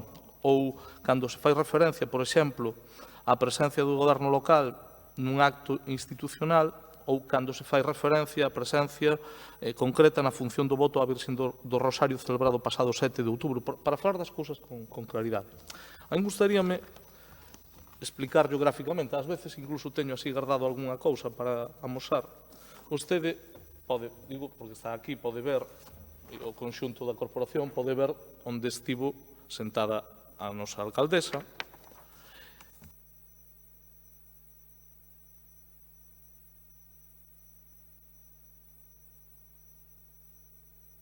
Perdón, non o veo alguén. Aquí veo...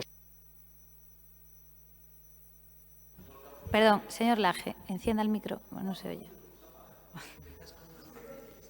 Bueno, non será un boicot, porque xa o intentei varias veces, pero... Mire, o señor Negreira dirixíase á Virxe do Rosario. No. Señor Laje, perdón un momento. Señora Gallego, le ruego retire la expresión que acaba de decir para que no conste en el acta. Entiendo que le resulta el tema jocoso, pero absténganse de este tipo de manifestaciones de júbilo mientras está hablando otro concejal. Y si tienen ustedes, miren, si tienen ustedes muchas ganas de reírse, me piden permiso para abandonar el salón de plenos y se van. Pero les ruego no se dirijan al resto de compañeros de la corporación con la expresión con la que se acaba de dirigir usted y menos seguir escuchando carcajadas, ni de esa bancada ni de ninguna otra. Continúe, señor Laje. Gracias, señora alcaldesa. Vale. Pero bueno, que mira la Virgen. Non yo tomo mal, non se preocupe. O señor Negreira, aquí, verdad? E aquí, co bastón, encabezando a procesión. Isto é confundir as institucións religiosas, e outra cousa é que unha persona asista a un evento concreto. Non lle vou a quitar, por respeto, e aparte porque non o teño nun tamaño suficientemente grande, as fotos do señor Ferreiro nunhas festas determinadas que están subidas, por certo, ao Instagram dun coñecido colectivo que a vostedes lle gusta moito, que é as Meigas de San Juan, onde aparece o señor Ferreiro. Quero dicir, que a ver, no ámbito institucional, tranquilícese, señora Gallego, Dios mío, deixeme contestar. O respeto e as diferencias que hai do ámbito institucional, o respeto á laicidade, que decir, a representación que ostenta a nosa alcaldesa e o conxunto do goberno é representando ao conxunto da cidade da Coruña. E, dende logo, creo que o que está a facer o goberno é ni máis ni menos que representar no seu conxunto sin ningún tipo de sectarismo. Non se lle poden pretender dar leccións ao Partido Socialista de laicidade ou de aconfesionalidade do Estado. É dicir, creo que hai que respetar todas as creencias, é un dereito básico. Por desgracia, demasiada xente na Coruña pensa que o laicismo civil pois non se aplicou precisamente en mandatos anteriores. Ao mellor sobraron algúns desplantes, incluso sinalar algunhas partes da cidade. Vostede formou parte dun goberno que eu tamén podo ter a miña opinión sobre o que fixeron ou deixaron de facer. En calquera caso, creo que non é bo facer demagoxia con estes asuntos. Resulta innecesario. Fai xurdir fobias injustificadas a determinadas persoas e grupos. E creo que, permítame dicirlle que é necesario un enfoque moito máis tranquilo sobre esta cuestión, sin entrar en polémicas. Non quero recordar aos seus compañeiros e compañeiras de fatigas, de tareas políticas, a señora Colau, a señora Carmena visitando o Papa Francisco. Non sei se iso era laico, confesional ou institucional. En calquera caso, sí quero recordar, porque creo que sí actuaron con unha visión bastante máis amplia cando o propio alcalde de Cádiz lle concedeu unha medalla de ouro á patrona da cidade, que, ademais, non fai falta que lle recorde que é a Virxen do Rosario, ou cando a alcaldesa naquele momento da cidade de Madrid, pois a pudemos ver todos na misa da Almudena, e non por eso a condenamos a nada, unha gran alcaldesa, por certo.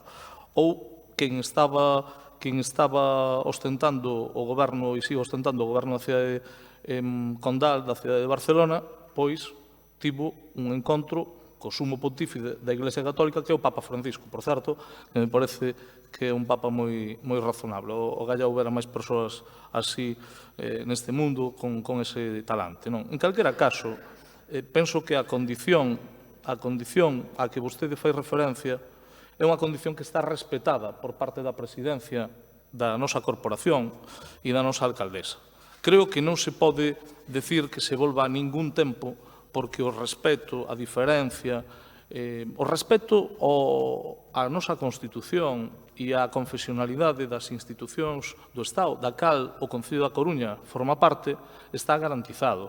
Creo que o mellor caer na anécdota dunha foto ou dunha presencia determinada nunha rede social, pois, desde logo, nos pode apartar dun camiño que eu creo que é un camiño común das organizacións progresistas, non todos temos a mesma visión. Eu, digo sinceramente, señora García, creo que temos que respetar o conxunto de creencias e quen defende e quen preside e quen ostenta a representación deste Concello, que é a señora Rei, a nosa alcaldesa, creo que o está facendo pois respetando a todos, estando presente ali donde debe de estar como alcaldesa e, desde logo, eso non se debe de confundir con unha presencia institucional.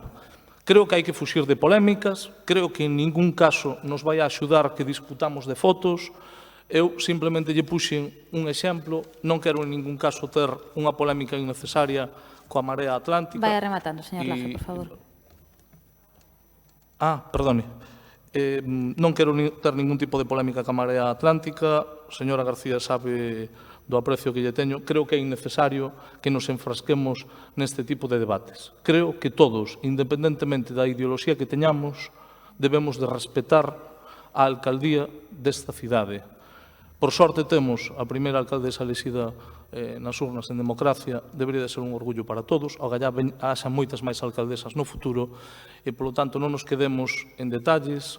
Creo que o que se está a facer respeta escrupulosamente o orden constitucional e creo que a nosa alcaldesa nos está representando perfectamente. A palabra institucional está ben definida na Real Academia Galega, está ben definida e sobradamente coñecida cal é a acepción e, sobre todo, non debemos de ter un problema, debemos de buscar puntos de confluencia porque, como se dixo aquí, a palabra diálogo significa tamén chegar a acordos. E eu hoxe quero reivindicar aquí que este ano 19 cambiaron algunhas cousas. Se pode discrepar, se pode facer con educación, con respeto, pero, desde logo, o diálogo dá froitos. Quedémonos co positivo, que eu creo que nos vai ir moito mellor a todos.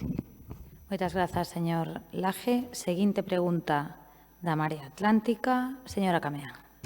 Sí, moitas grazas. O Goberno municipal garantiza a continuidade do actual Servizo Municipal do Centro Aveiro nunha nova ubicación e o mantemento dos postos de traballo?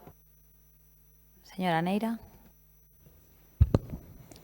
El Gobierno municipal apuesta por un centro de baja exigencia que ya está así determinado en una línea de fondos DUSI y está trabajando para garantizar en la medida de lo posible los puestos de trabajo.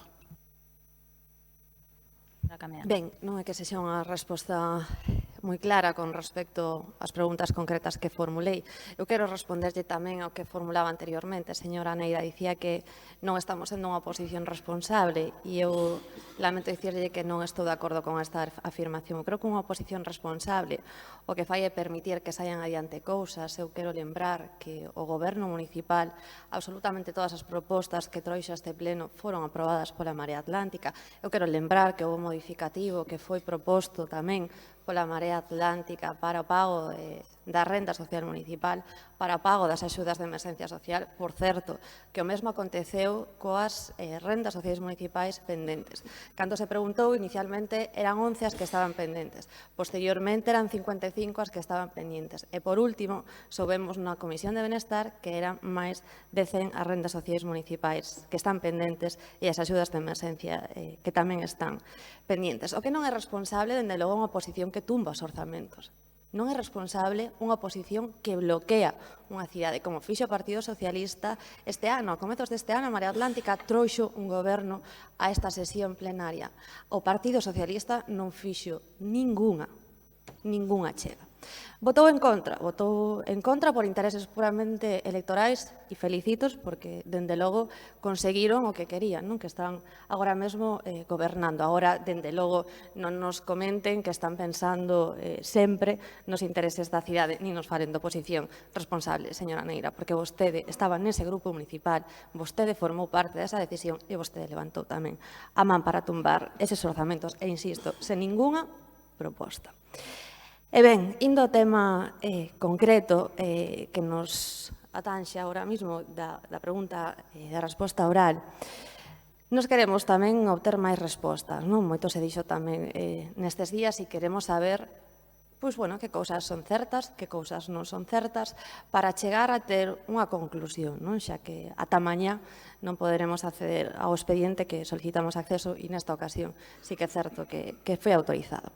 Ben, gustaríanos saber se é certo ou non é certo que actualmente o contrato está en vigor até xaneiro de 2019 e que contempla unha posibilidade de prórroga de 2 anos máis.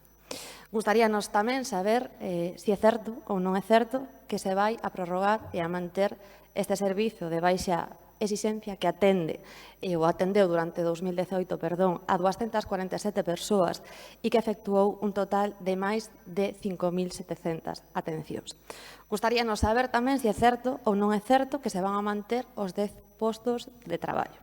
Gustaríanos saber tamén se é certo ou non é certo que a data actual non existe ningunha garantía sobre a continuidade deste servizo.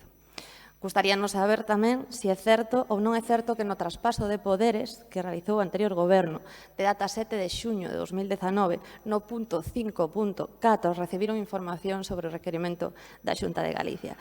Gustaríanos saber tamén se é certo ou non é certo que tomaron medidas nestes 5 meses e gustaríanos saber cales.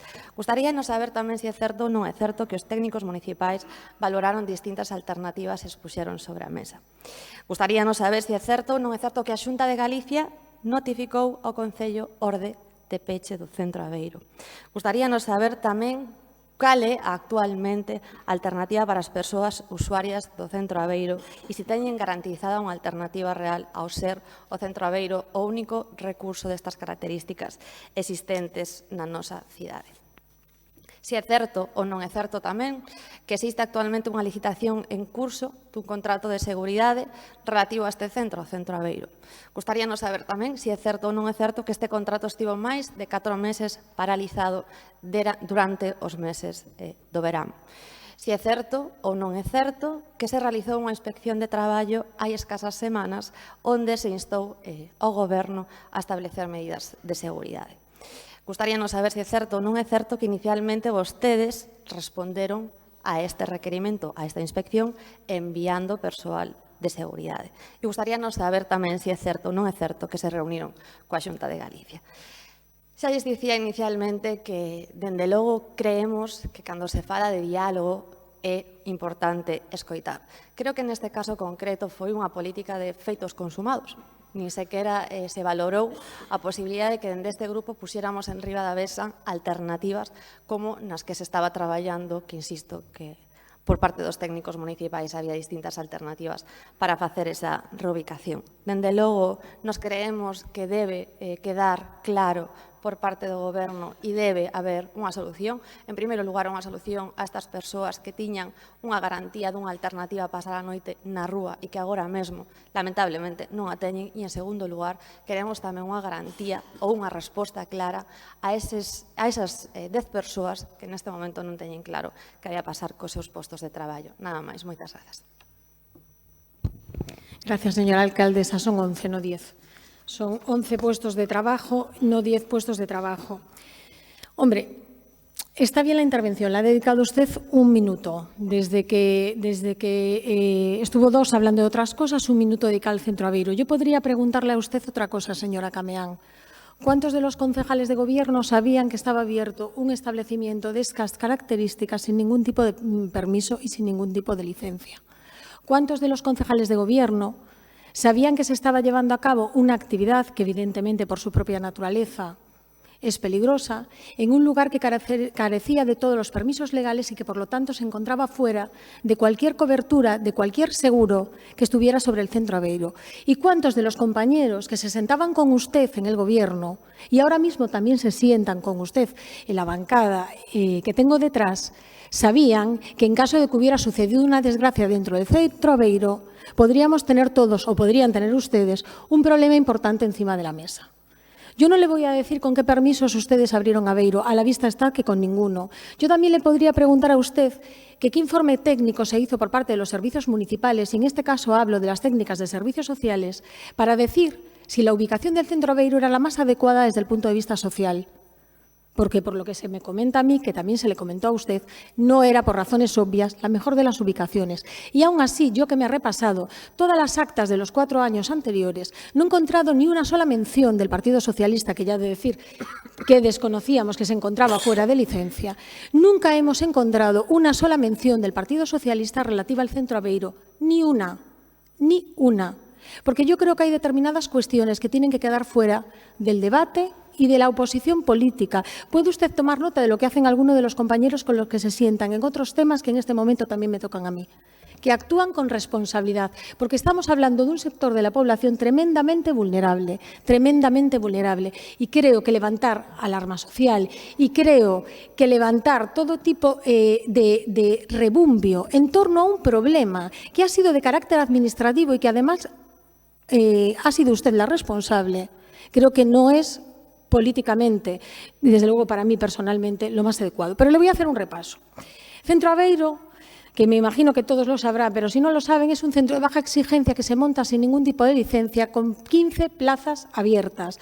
Por cierto, se monta después de aquella situación que se dio con mi casita, que usted será conocedora, que a mí me recuerdan y que fue bastante mejorable, para decirlo de esa manera.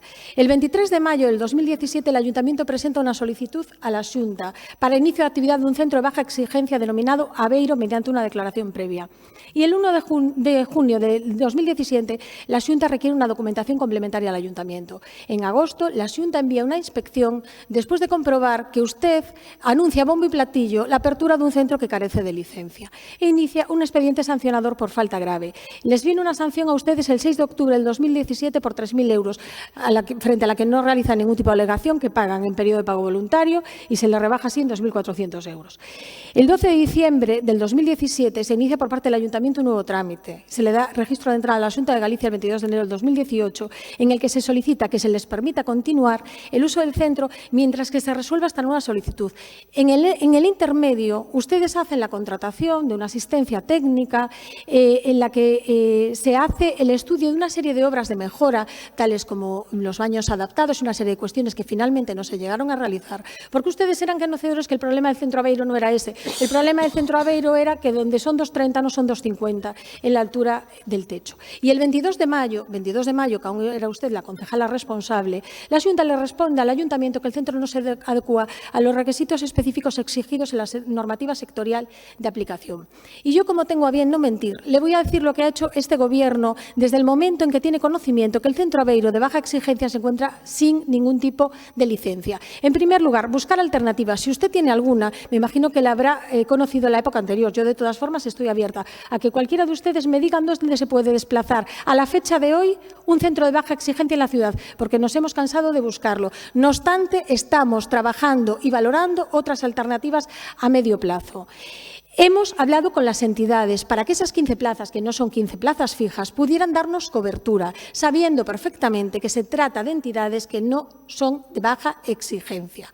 ¿No es la situación óptima? Por supuesto que no, pero menos óptimo es tener abierto un servicio sin ningún tipo de permiso. Además de que vamos a reforzar, como ya he dicho, en los medios de comunicación y como usted bien sabe, los dispositivos de calle y de frío y abrir los polideportivos cuando se encuentren en situación de alerta naranja. Eso con independencia de que esté el Centro Aveiro o no esté el Centro Aveiro, porque usted bien sabrá que hay un sector de la población que desgraciadamente se encuentra muy cronificado y que por más que se trabaje sobre ellos, no quieren acceder a los recursos que tiene esta ciudad.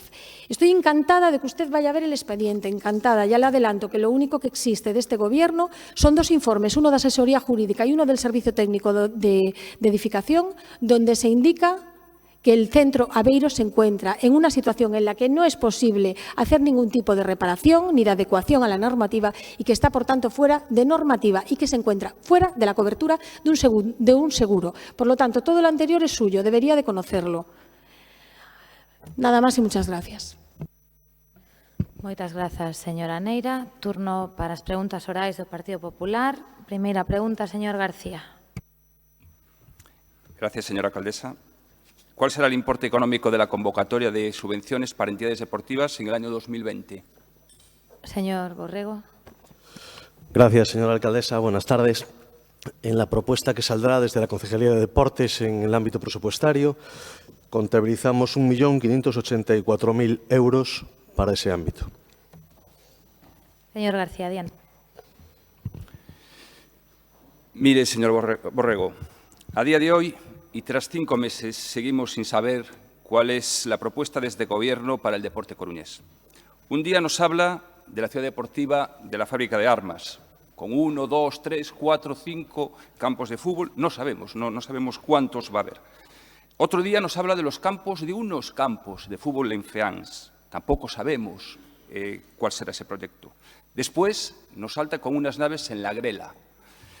En definitiva, son palabras, palabras y palabras, pero sin ninguna planificación ni estrategia. Y lo que es peor, ni siquiera parten de un diagnóstico porque no conocen la realidad. Quiere poner Coruña en el siglo XXI, decían los medios.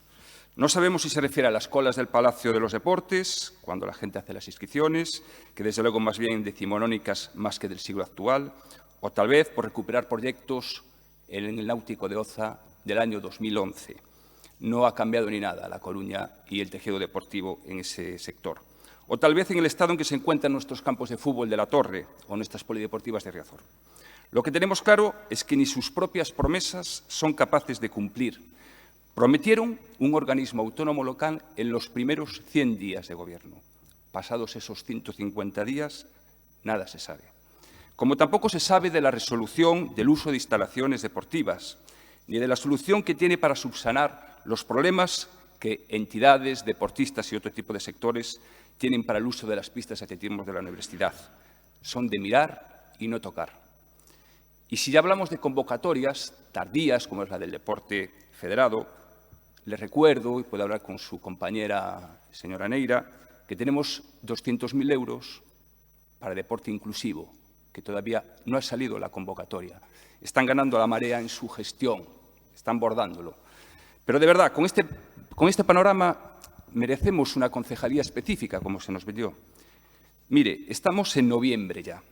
Se lo digo porque igual no se ha dado cuenta, pero lo cierto es que queda un mes para cerrar un año y las entidades deportivas no saben a día de hoy cuánto les corresponde de las ayudas pírricas de este ayuntamiento. Porque concordará conmigo que los clubes se incrementan. La competición deportiva es más amplia, los usuarios de las instalaciones también, y es necesario ampliar el crédito.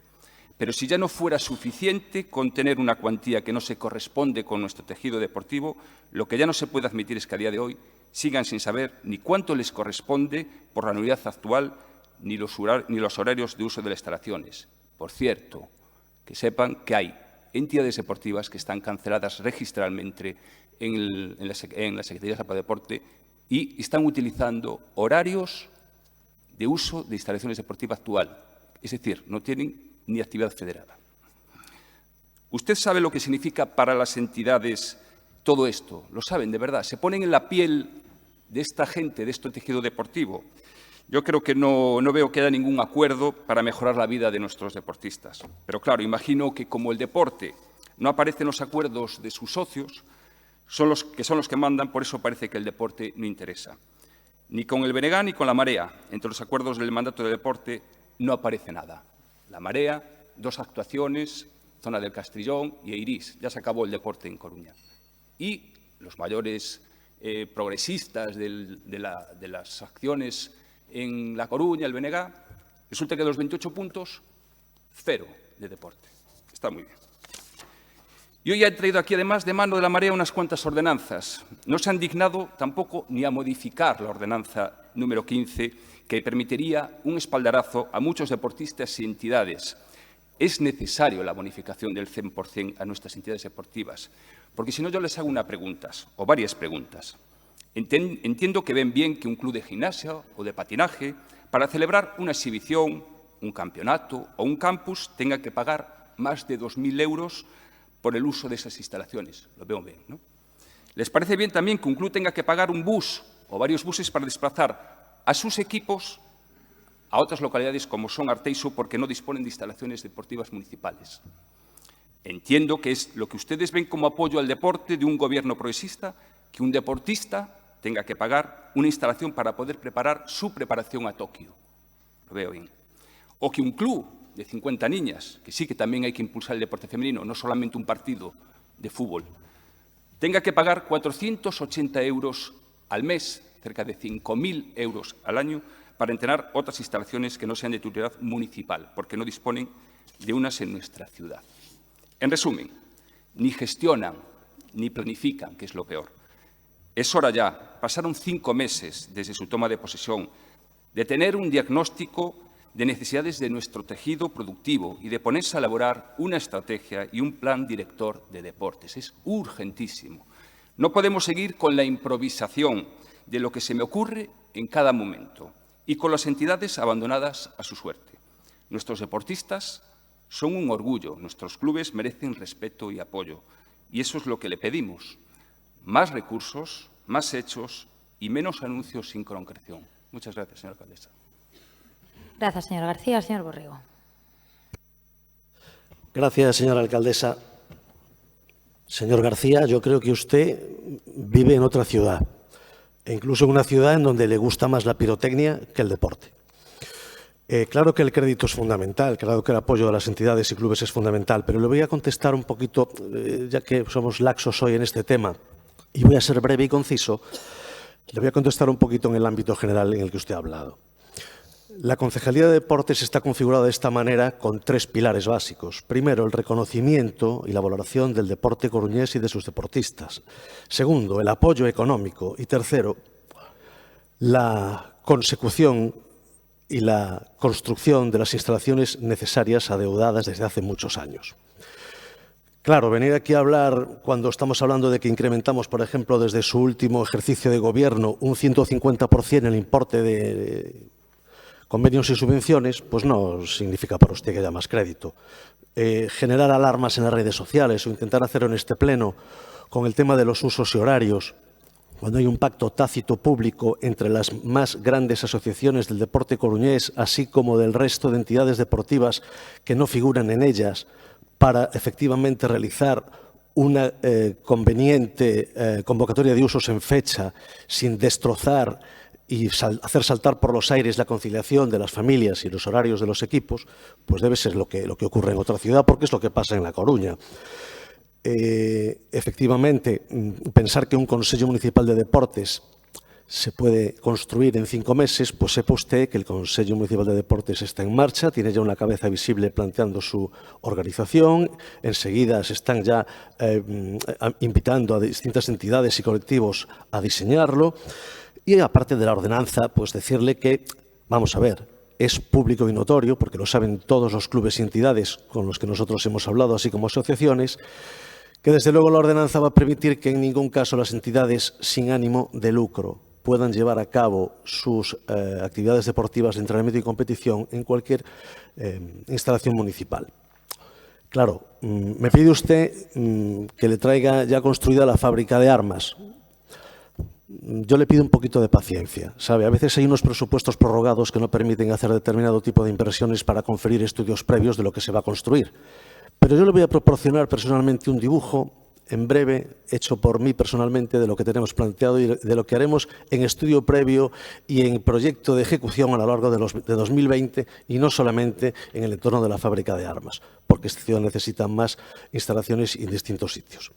Y también necesita no un plan director, necesita un plan estratégico, al que también vincularemos, espero que a través de la Comisión de Deporte, a todas las entidades, no solo deportivas, sino también a todos los partidos políticos representados en esta corporación.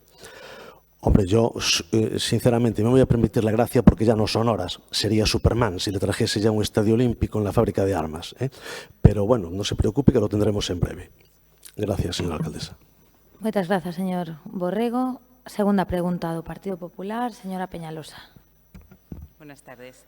Ante los últimos datos de paro y de la EPA, ¿qué actuación tiene previsto el Gobierno municipal para dinamizar económicamente y la creación de empleo en la ciudad?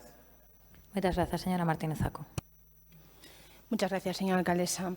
Las actuaciones previstas son la ciudad de las TICs, constitución de la Oficina de Promoción Industrial, constitución de Consejo Consultivo Económico y Social, agilización de licencias en el PAE y programa de Coruña Suma, entre otras. Mire, señora Martínez Zacón, los datos del paro publicados este martes son preocupantes. Somos la ciudad gallega con peor comportamiento en lo que va del 2019. No solo no creamos empleo, sino que en los últimos meses estamos a la cabeza del crecimiento del desempleo. Y ante estas cifras, somos la que peor datos tiene en desempleo femenino y en el paro juvenil. Nos preguntamos cuál es la estrategia de este Gobierno para dinamizar nuestro tejido productivo. Pues yo se lo digo, ninguna. Claro que esto es posible si usted cree al subministro Ábalos, que nos dijo que el paro aumenta porque aumentan las inscripciones en los registros de desempleo. Obviamente hay más, porque esas personas no se registran porque quieran registrarse. Lo hacen porque se quedan sin empleo y ese es el resultado de la inexistente y totalmente nula política económica que ayuda a la creación de puestos de trabajo y a la falta de estabilidad impide mantener lo que ya hay en estos momentos. Pues miren, llevamos desde el 2015 siendo la ciudad gallega con peor comportamiento en los datos de empleo y concretamente en este año los números no son halagüeños. En lo que va del 2019 somos la ciudad gallega donde más sube el paro, un 29%, mientras que en la comunidad baja el 2,95%. Pero hay un dato preocupante. Somos la ciudad gallega con peores datos de empleo femenino. El desempleo femenino ha subido un 3,6% en este año, frente a una bajada en la media gallega del 0,6%. Y si el femenino preocupa, el juvenil no arroja mejores cifras, pues hablamos de un colectivo que ve como el desempleo sube 7 puntos más que la media de Galicia. Y frente a esto, nada de nada. Esa es la conclusión que hemos extraído de la Comisión de Empleo convocada por el Partido Popular hace una semana. Ustedes mismos nos han dicho, de lo que califican como su gran proyecto, la ciudad de las TICs, reconocen que nada podemos esperar a corto plazo, porque habría que esperar a la resolución judicial cuando llegase. Y, mientras tanto, están buscando alternativas. La UDC y el sector de las TICs están comprometidos con este proyecto y la Xunta ya ha mostrado su compromiso y apoyo económico a la creación del Centro Gallego de las TICs en La Coruña. No creo que estemos en disposición de perder este tren. Habló también de fomentar el desarrollo económico con la construcción de la cuarta ronda, pero se olvidó de tener en cuenta que el trazado proyectado lo único que une es el puerto exterior con el interior, sin ninguna conexión con los dos polígonos coruñeses. Del plan Coruña Suma, lo único que podemos tener es dudas. Tras anunciarlo, porque en eso sí que son expertos, y no tienen nada cerrado, resulta que no se puede iniciar por problemas de infraestructura e inexistencia de empresas para hacer las prácticas. Y en cuanto a Coruña Coopera, aún hay más incertidumbre. Si ustedes habían anunciado que facilitarían empleo a más de 1.000 coruñeses de forma temporal para su inclusión en el mercado laboral, resulta que ahora no es factible hacerlo, porque para poder realizarlo habría que cambiar la ley de contratación pública o buscar un patrocinador. Y ya no hablamos de nuestra industria, con Alcoa a la cabeza. Claro que ustedes se fían del compromiso del señor Sánchez, del que creo que no nos podemos fiar. Por el momento, sigue jugando con todos los trabajadores de las electrointensivas. Por tanto, parece que lo único que tienen claro es su intención de incorporarse al plan de promoción industrial de la Cámara de Comercio, es decir, a sumarse a un proyecto muy interesante pero liderado por otros para la captación de inversores. Pero claro, ¿cómo va a contestar usted las medidas que lleva a cabo si después de la reunión mantenida ayer en la que llamaron al PP para hablar de los presupuestos se constata que Coruña va a empezar el año sin cuentas aprobadas? Es decir, sin la principal herramienta para dinamizar la economía de la ciudad y ayudar al sector empresarial. Antes de terminar, quería hacerle una nueva pregunta. ¿Qué opina usted de las declaraciones de la directora de Adif que renuncia a financiar el ferrocarril al puerto exterior? ¿Qué va a hacer el Gobierno local para no dejar mutilado el puerto exterior, que debería ser el gran motor para la ciudad? Muchas gracias. Muchas gracias, señora Con. Muchas gracias, señora alcaldesa. Bueno, primeramente nos encontramos con un presupuesto prorrogado. Difícilmente se pueden acometer nuevas medidas sin presupuesto. En segundo lugar, como saben ustedes, no tenemos competencias en empleo y promoción económica, más que las medidas que estamos desarrollando. Esperamos que la Xunta, que sí que es competente, delegue competencias y recursos económicos a los ayuntamientos para el desarrollo económico local. La acción principal de promoción de empleo se dirige a colectivos con grandes dificultades de inserción. Coruña Suma es un proyecto de 5,5 millones del Fondo Social Europeo con el objetivo de insertar un 60% de personas, de las cuales un 65% van a ser mujeres. Y la media de inserción de estos programas, como el Coruña Emprega, ha sido del 70%. Ha mezclado usted un programa con otro. Coruña Coopera es un proyecto que esperamos que salga adelante y, si no es con recursos propios, buscaremos recursos para que salga adelante. Duplicaremos espacio en Accede Papagayo para proyectos de emprendedores y está previsto en el presupuesto del 2020. Respecto a la industria, hablaba usted de la ciudad de las TICs. La ciudad de las TICs servirá para promover el sector industrial de las tecnologías, diversificación industrial en la ciudad y retenedor de talento. Me alegro de que el PP se sumase a este proyecto, aunque fuera tarde, porque es una oportunidad para Galicia y para esta ciudad. Y yo no dije en ningún momento a la comisión que iba a tardar, sino que era bastante inminente, que estábamos a la espera de una resolución judicial, con lo que esperamos que en el 2020-2021 ese proyecto ya sea una realidad. Habla usted del estatuto electrointensivo. El Gobierno municipal y el Estado estamos en estrecho contacto para la agilización del estatuto, que podría haber estado aprobado hace meses. El Partido Popular hubiera hecho un ejercicio de responsabilidad y se hubiese abstenido para que el ganador de las elecciones, Pedro Sánchez, hubiese conformado Gobierno. Le recuerdo que fue el Gobierno socialista el que logró parar el cierre de Alcoa. El señor Feijóo, quien sí tiene competencia en industria, los abocaba al cierre y al paro. Lo mismo que R y empresas proveedoras, que se están deslocalizando y precarizando después de haber invertido dinero público en esta empresa y que la Xunta se pone de perfil. Estamos hablando de 1.200 puestos de trabajo. ¿Dónde está el Partido Popular? Yo no les he visto en ninguna de las reivindicaciones y he estado en todas. El Ayuntamiento no tiene competencias, pero sí ha hablado con los trabajadores y les hemos apoyado en sus reivindicaciones. ¿Qué van a tener? ¿El mismo destino que tiene Isobat? Desmantelan la industria, R, Alcoa, Isobat, Aspontes, Ferrolántica, se añade Naturgy, que termina con la atención telefónica en gallego desde Galicia y afecta a 130 empleados. El sector industrial en Galicia no alcanza la media española y mientras en Europa se subsidia al 30%, aquí no llega ni al 20%. ¿Alguien conoce alguna inversión industrial que sea relevante por parte de la Xunta? No voy a mencionar a Pemex, que de 20 barcos han quedado en 2.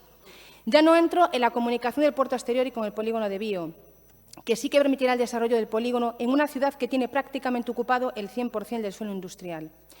Ya que han hablado ustedes de los datos del paro, ¿recuerdan ustedes las tasas de paro de 19,28%, 22,35%, 21,21% o 20,34%? ¿No lo recuerdan? Son los datos del paro de los años 2011 al 2014, años en los que esta ciudad fue gobernada por ustedes. Sin mencionar los años de gestión de la señora Mato como consejera de Trabajo, que por poner datos objetivos, en el 2015, pese a reducirse el 42% de su presupuesto y duplicarse el número de parados, dejó sin aplicar casi la mitad. Coruña es de las ciudades gallegas la que mejor resiste. El tercer trimestre del 2019 el porcentaje era de un 11,70 frente al 12,10 del 2018. Respecto a la comparativa interanual, baja 285 con situación similar al año anterior. Y respecto a la EPA, la tasa de actividad aumentó. Y, por tanto, esta pregunta que me hacen deberían planteársela también al señor Feijóo. a la vista de los datos expuestos, por ser empleo e industria competencia de la Xunta. Porque, miren, este Gobierno lleva 5 meses de mandato y no pretenderán, además de con un presupuesto prorrogado, arreglemos lo que ustedes no arreglaron en sus 4 años de mandato municipal ni en los 10 años de Gobierno de la Xunta. Por tanto, no solo deben de preocuparse por la creación de empleo, sino por mantener el que tenemos, porque a la vista de los datos está claro que sus políticas son insuficientes e ineficaces. Muchas gracias. Moitas grazas, señora Acón. Última pregunta do Partido Popular, señor Rodríguez. Perdón. Sí, unha cuestión de orde, se é posible. Estamos percibindo que hoxe o control do tempo é máis laxo, non? Que noutras ocasións. Non, máis laxo non, é totalmente laxo. Claro. Pero tamén estamos percibindo que hai concelleiros que trouxeron intervencións escritas de 10 minutos, que decir que se nos o chegamos a saber tamén o teríamos feito. Entonces, bueno, sí que pediría un pouquiño de contención simplemente para que todos xoguemos coas mesmas reglas, non? Ben, está ben, solamente queda unha pregunta e me consta que a señora Fontán non trae 10 minutos escritos, non sei o señor Rodríguez, pero pode ser, todo pode ser. Pero está feito a propósito. Eu decidín hoxe ceibalos, deixalos libres, co tempo, cos temas, para que tal vez así na próxima comisión de voceiros empíricamente podamos falar de se é conveniente ou non que eu sexa máis ou menos laxa nos tempos. Vexo que o meu experimento sociolóxico tivo efecto nas diferentes bancadas. Si tivera sido un pouquiño máis exixente, pois xa estábamos fora hai aproximadamente 1h15, pero eu hoxe non teño prisa e decidín aplicar este criterio de laxitude. Quedan unha pregunta e 3 rogos. Sinto moitísimo telos cansado desta maneira, pero parecíame oportuno facelo para que vexan que cando eu marco os tempos o fago por unha cuestión de necesidade de ordenar o debate. Xa teñen comprobado que o libre albedrío non funciona. Moitas grazas, señor Rodríguez, a súa quenda para a última pregunta. En que situación se atopa a tramitación da prórroga do contrato da planta de tratamento de residuos de Nostián que vence o próximo 31 de decembro? Señora Fontán.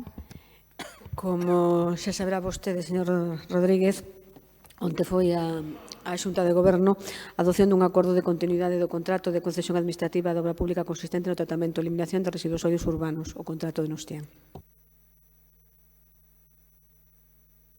Ben, o primeiro que cumpre aclarar é que a pregunta, nos seus termos, foi registrada antes de ter coñecemento da documentación solicitada por este grupo municipal en relación con esta cuestión, é dicir, antes de constatar que o contrato non se pode prorrogar. Por favor, deixen xa de mentirlle á cidadanía. Mentiu primeiro o Goberno da Marea ao ocultar que xa en febreiro a concesionaria comunicara por escrito a decisión de non prorrogar o contrato. E continúan a mentir vostedes, o actual Goberno socialista, e ollo, pensar que vostedes seguen a mentir é a mellor das opcións para vostedes, porque a outra opción que nos deixan é pensar que ata que o Partido Popular preguntou por este tema na Comisión de Medio Ambiente, nin sabían que non era posible prorrogar o contrato. Non se pode prorrogar, señora Fontán, o que xa non existe. A partir de 1 de xaneiro non haberá contrato. Deixen de prostituir o termo prórroga, non haberá prórroga. Claro que o servizo continuará a prestarse, obvio, pois é un servizo esencial e así o prevé a legislación en materia de servizos das corporacións locais e de contratación pública, pero iso non é unha prórroga. O contratista, a partir de 1 de xaneiro, está obrigado a continuar a prestar o servizo por razón de interese público, pero non ten por que soportar... Eso tamén. Pero non ten por que soportar as consecuencias económicas dunha situación que non lle é imputable, como é a falta de previsión ou licitación en tempo do novo contrato. Polo tanto, finalizado o contrato non hai prórroga e isto pode dar lugar a que haxa que restablecer o equilibrio económico entre as partes. Está en risco parte importante do aforro acadado en procesos judiciais iniciados polo Partido Popular, por exemplo, en materia como o reequilibrio económico. Canto se vai perder dese aforro a partir de 1 de xaneiro? 2. Durante ese tempo se debe compensar a concesionaria na totalidade dos gastos nos que incurra para garantir a continuidade da prestación do servizo. Eso o di a reiterada jurisprudencia recaída na materia. E terceiro, esta situación debe ser excepcional e polo tempo imprescindible ata nova adxudicación. Esta fin de semana, nos medios locais, recoñecía a concelleira, a señora Fontán, que nos ten está obsoleta e non sirve para afrontar os retos do futuro, e que o que está a facer a empresa é presionar para obter melloras económicas. Nesto estamos totalmente de acordo, pero sabe que as dúas cuestións tiñan a mesma solución, que non era outra que ter licitado a tempo a nova concesión. Por doble motivo, porque urxía a licitación dos novos pregos para chegarnos aos objetivos que Europa ten marcado para o tratamento e recuperación de residuos e dos que estamos moi alonxados. E segundo, urxía esa licitación dos novos pregos para ter evitado que un novo servizo esencial, tamén millonario, se vaya a prestar en precario contra factura e con reparo, como ocorre dende hai xa máis de 2 anos coa limpeza viaria ou coa recollida de transporte de basuras. Por todo isto, non é entendible nin justificable a nefasta xestión antes de Marea e agora do PSOE, socios actualmente preferentes, que nos levou a que, a menos de 2 meses para o remate do contrato actual, vostedes non poidan contestar a estas preguntas tan sinxelas. En que condicións se vai a prestar o servizo a partir do 1 de xaneiro? Poden garantir á cidadanía que o Concello non vai pagar máis por reciclar aínda menos? É dicir, que nin agora nin no futuro esta desfeita compartida entre vostedes e a Marea non se vai traducir nun nostiazo, permítame a expresión, para o bolsillo de todos os coruñeses? Poden garantir a continuidade de todos os postos de traballo a partir do 1 de xaneiro?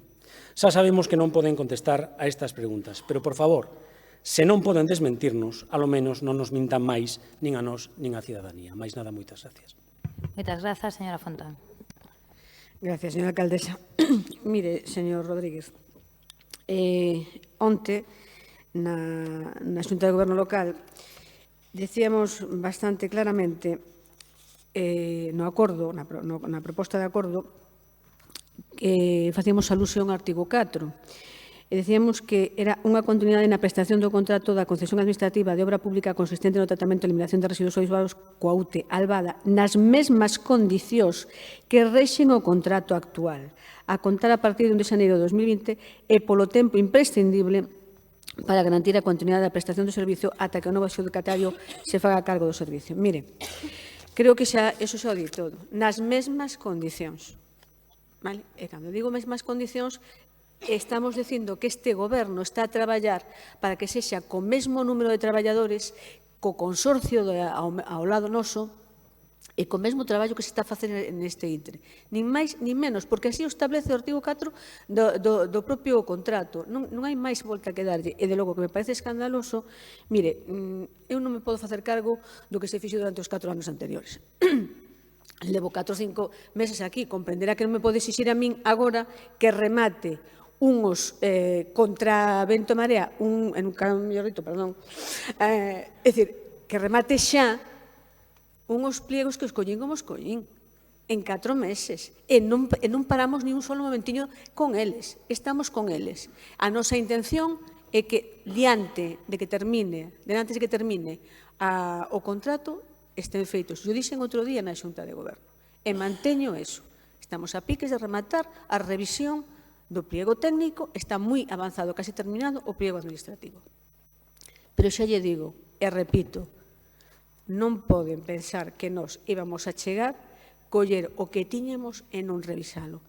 Reitérome no que dixen, a responsabilidade de que un contrato a 15 anos saia ben co volumen económico de financiación que supón, é unha responsabilidade moi grande. Isto non é comprar un serronchino, senón é responsabilidade para nós chegar e non revisar un contrato deste tipo. Acaba de facer vostede alusión ao contrato de limpeza. E reitérome no que dixen, se hubiéramos chegado a tempo, ese contrato de limpeza tamén se hubiera parado. Son formas diferentes de ver os servizos. Probablemente sí, lóxicamente, como tamén vostedes teñen a súa. Ahora, eso non quere decir que non estemos comprometidos ao que día 1 de xaneiro se siga adiante co servicio de tratamento de residuos en Nostián nas mesmas condicións que se está facendo agora. Nada máis, moitas gracias. Moitas grazas, señora Fontán. Remata o punto 3º de preguntas orais. Punto número 4. Hai 3 rogos orais. O 4 son as preguntas escritas que se responderán. E o punto número 5... Rogos orais. Rogos orais. Hai 3 rogos do Partido Popular, pola temática entendo que os fai o señor García, os 3 seguidos. Gracias, señora alcaldesa.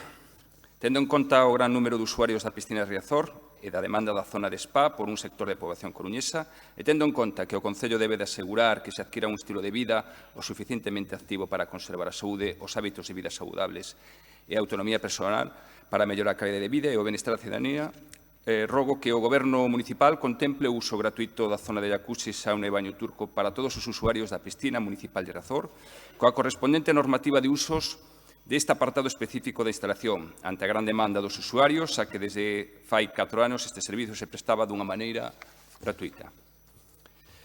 O segundo rogo, estendo en conta que as entidades deportivas vencelladas ao deporte de natación na cidade non poden desenvolver as súas competicións deportivas en instalacións municipais, rogo que o Goberno municipal permita a reapertura da piscina municipal de Riazor os fins de semana para que os clubes de natación da cidade poidan celebrar competicións nas mesmas, logo de que leven pechadas os fins de semana desde hai 2 anos. E, por último, tendo en conta o gran número de deportistas e de entidades deportivas que obteñen destacados resultados deportivos ao longo do ano, rogo que este Goberno municipal estableza un protocolo desde a Alcaldía para garantir a todos os deportistas e entidades deportivas que obteñan resultados destacados nas súas competicións sexan recibidos no Palacio de María Pita e que así non existan casos como, por exemplo, o do paradeportista Jacobo Garrido, campeón mundial de 400 metros libres e outros que non foron recibidos a pesar de facer a Coruña visible por todo o mundo. Moitas gracias, señora alcaldesa. Moitas grazas, señor García. Antes de rematar o pleno, como sempre, agradecerlles a todos e a todas o traballo realizado, o debate de ideas e o respeto mantido durante esta sesión. Hoxe, especialmente, en nome de toda a corporación, felicitar a nosa compañeira Mónica Martínez polo seu aniversario. Tal vez non era a súa idea para celebrar o seu cumpleanos, pero agardo que a sesión teña sido leve, que polo menos disfrute do resto do día. Aos demais, moi boa tarde a todos.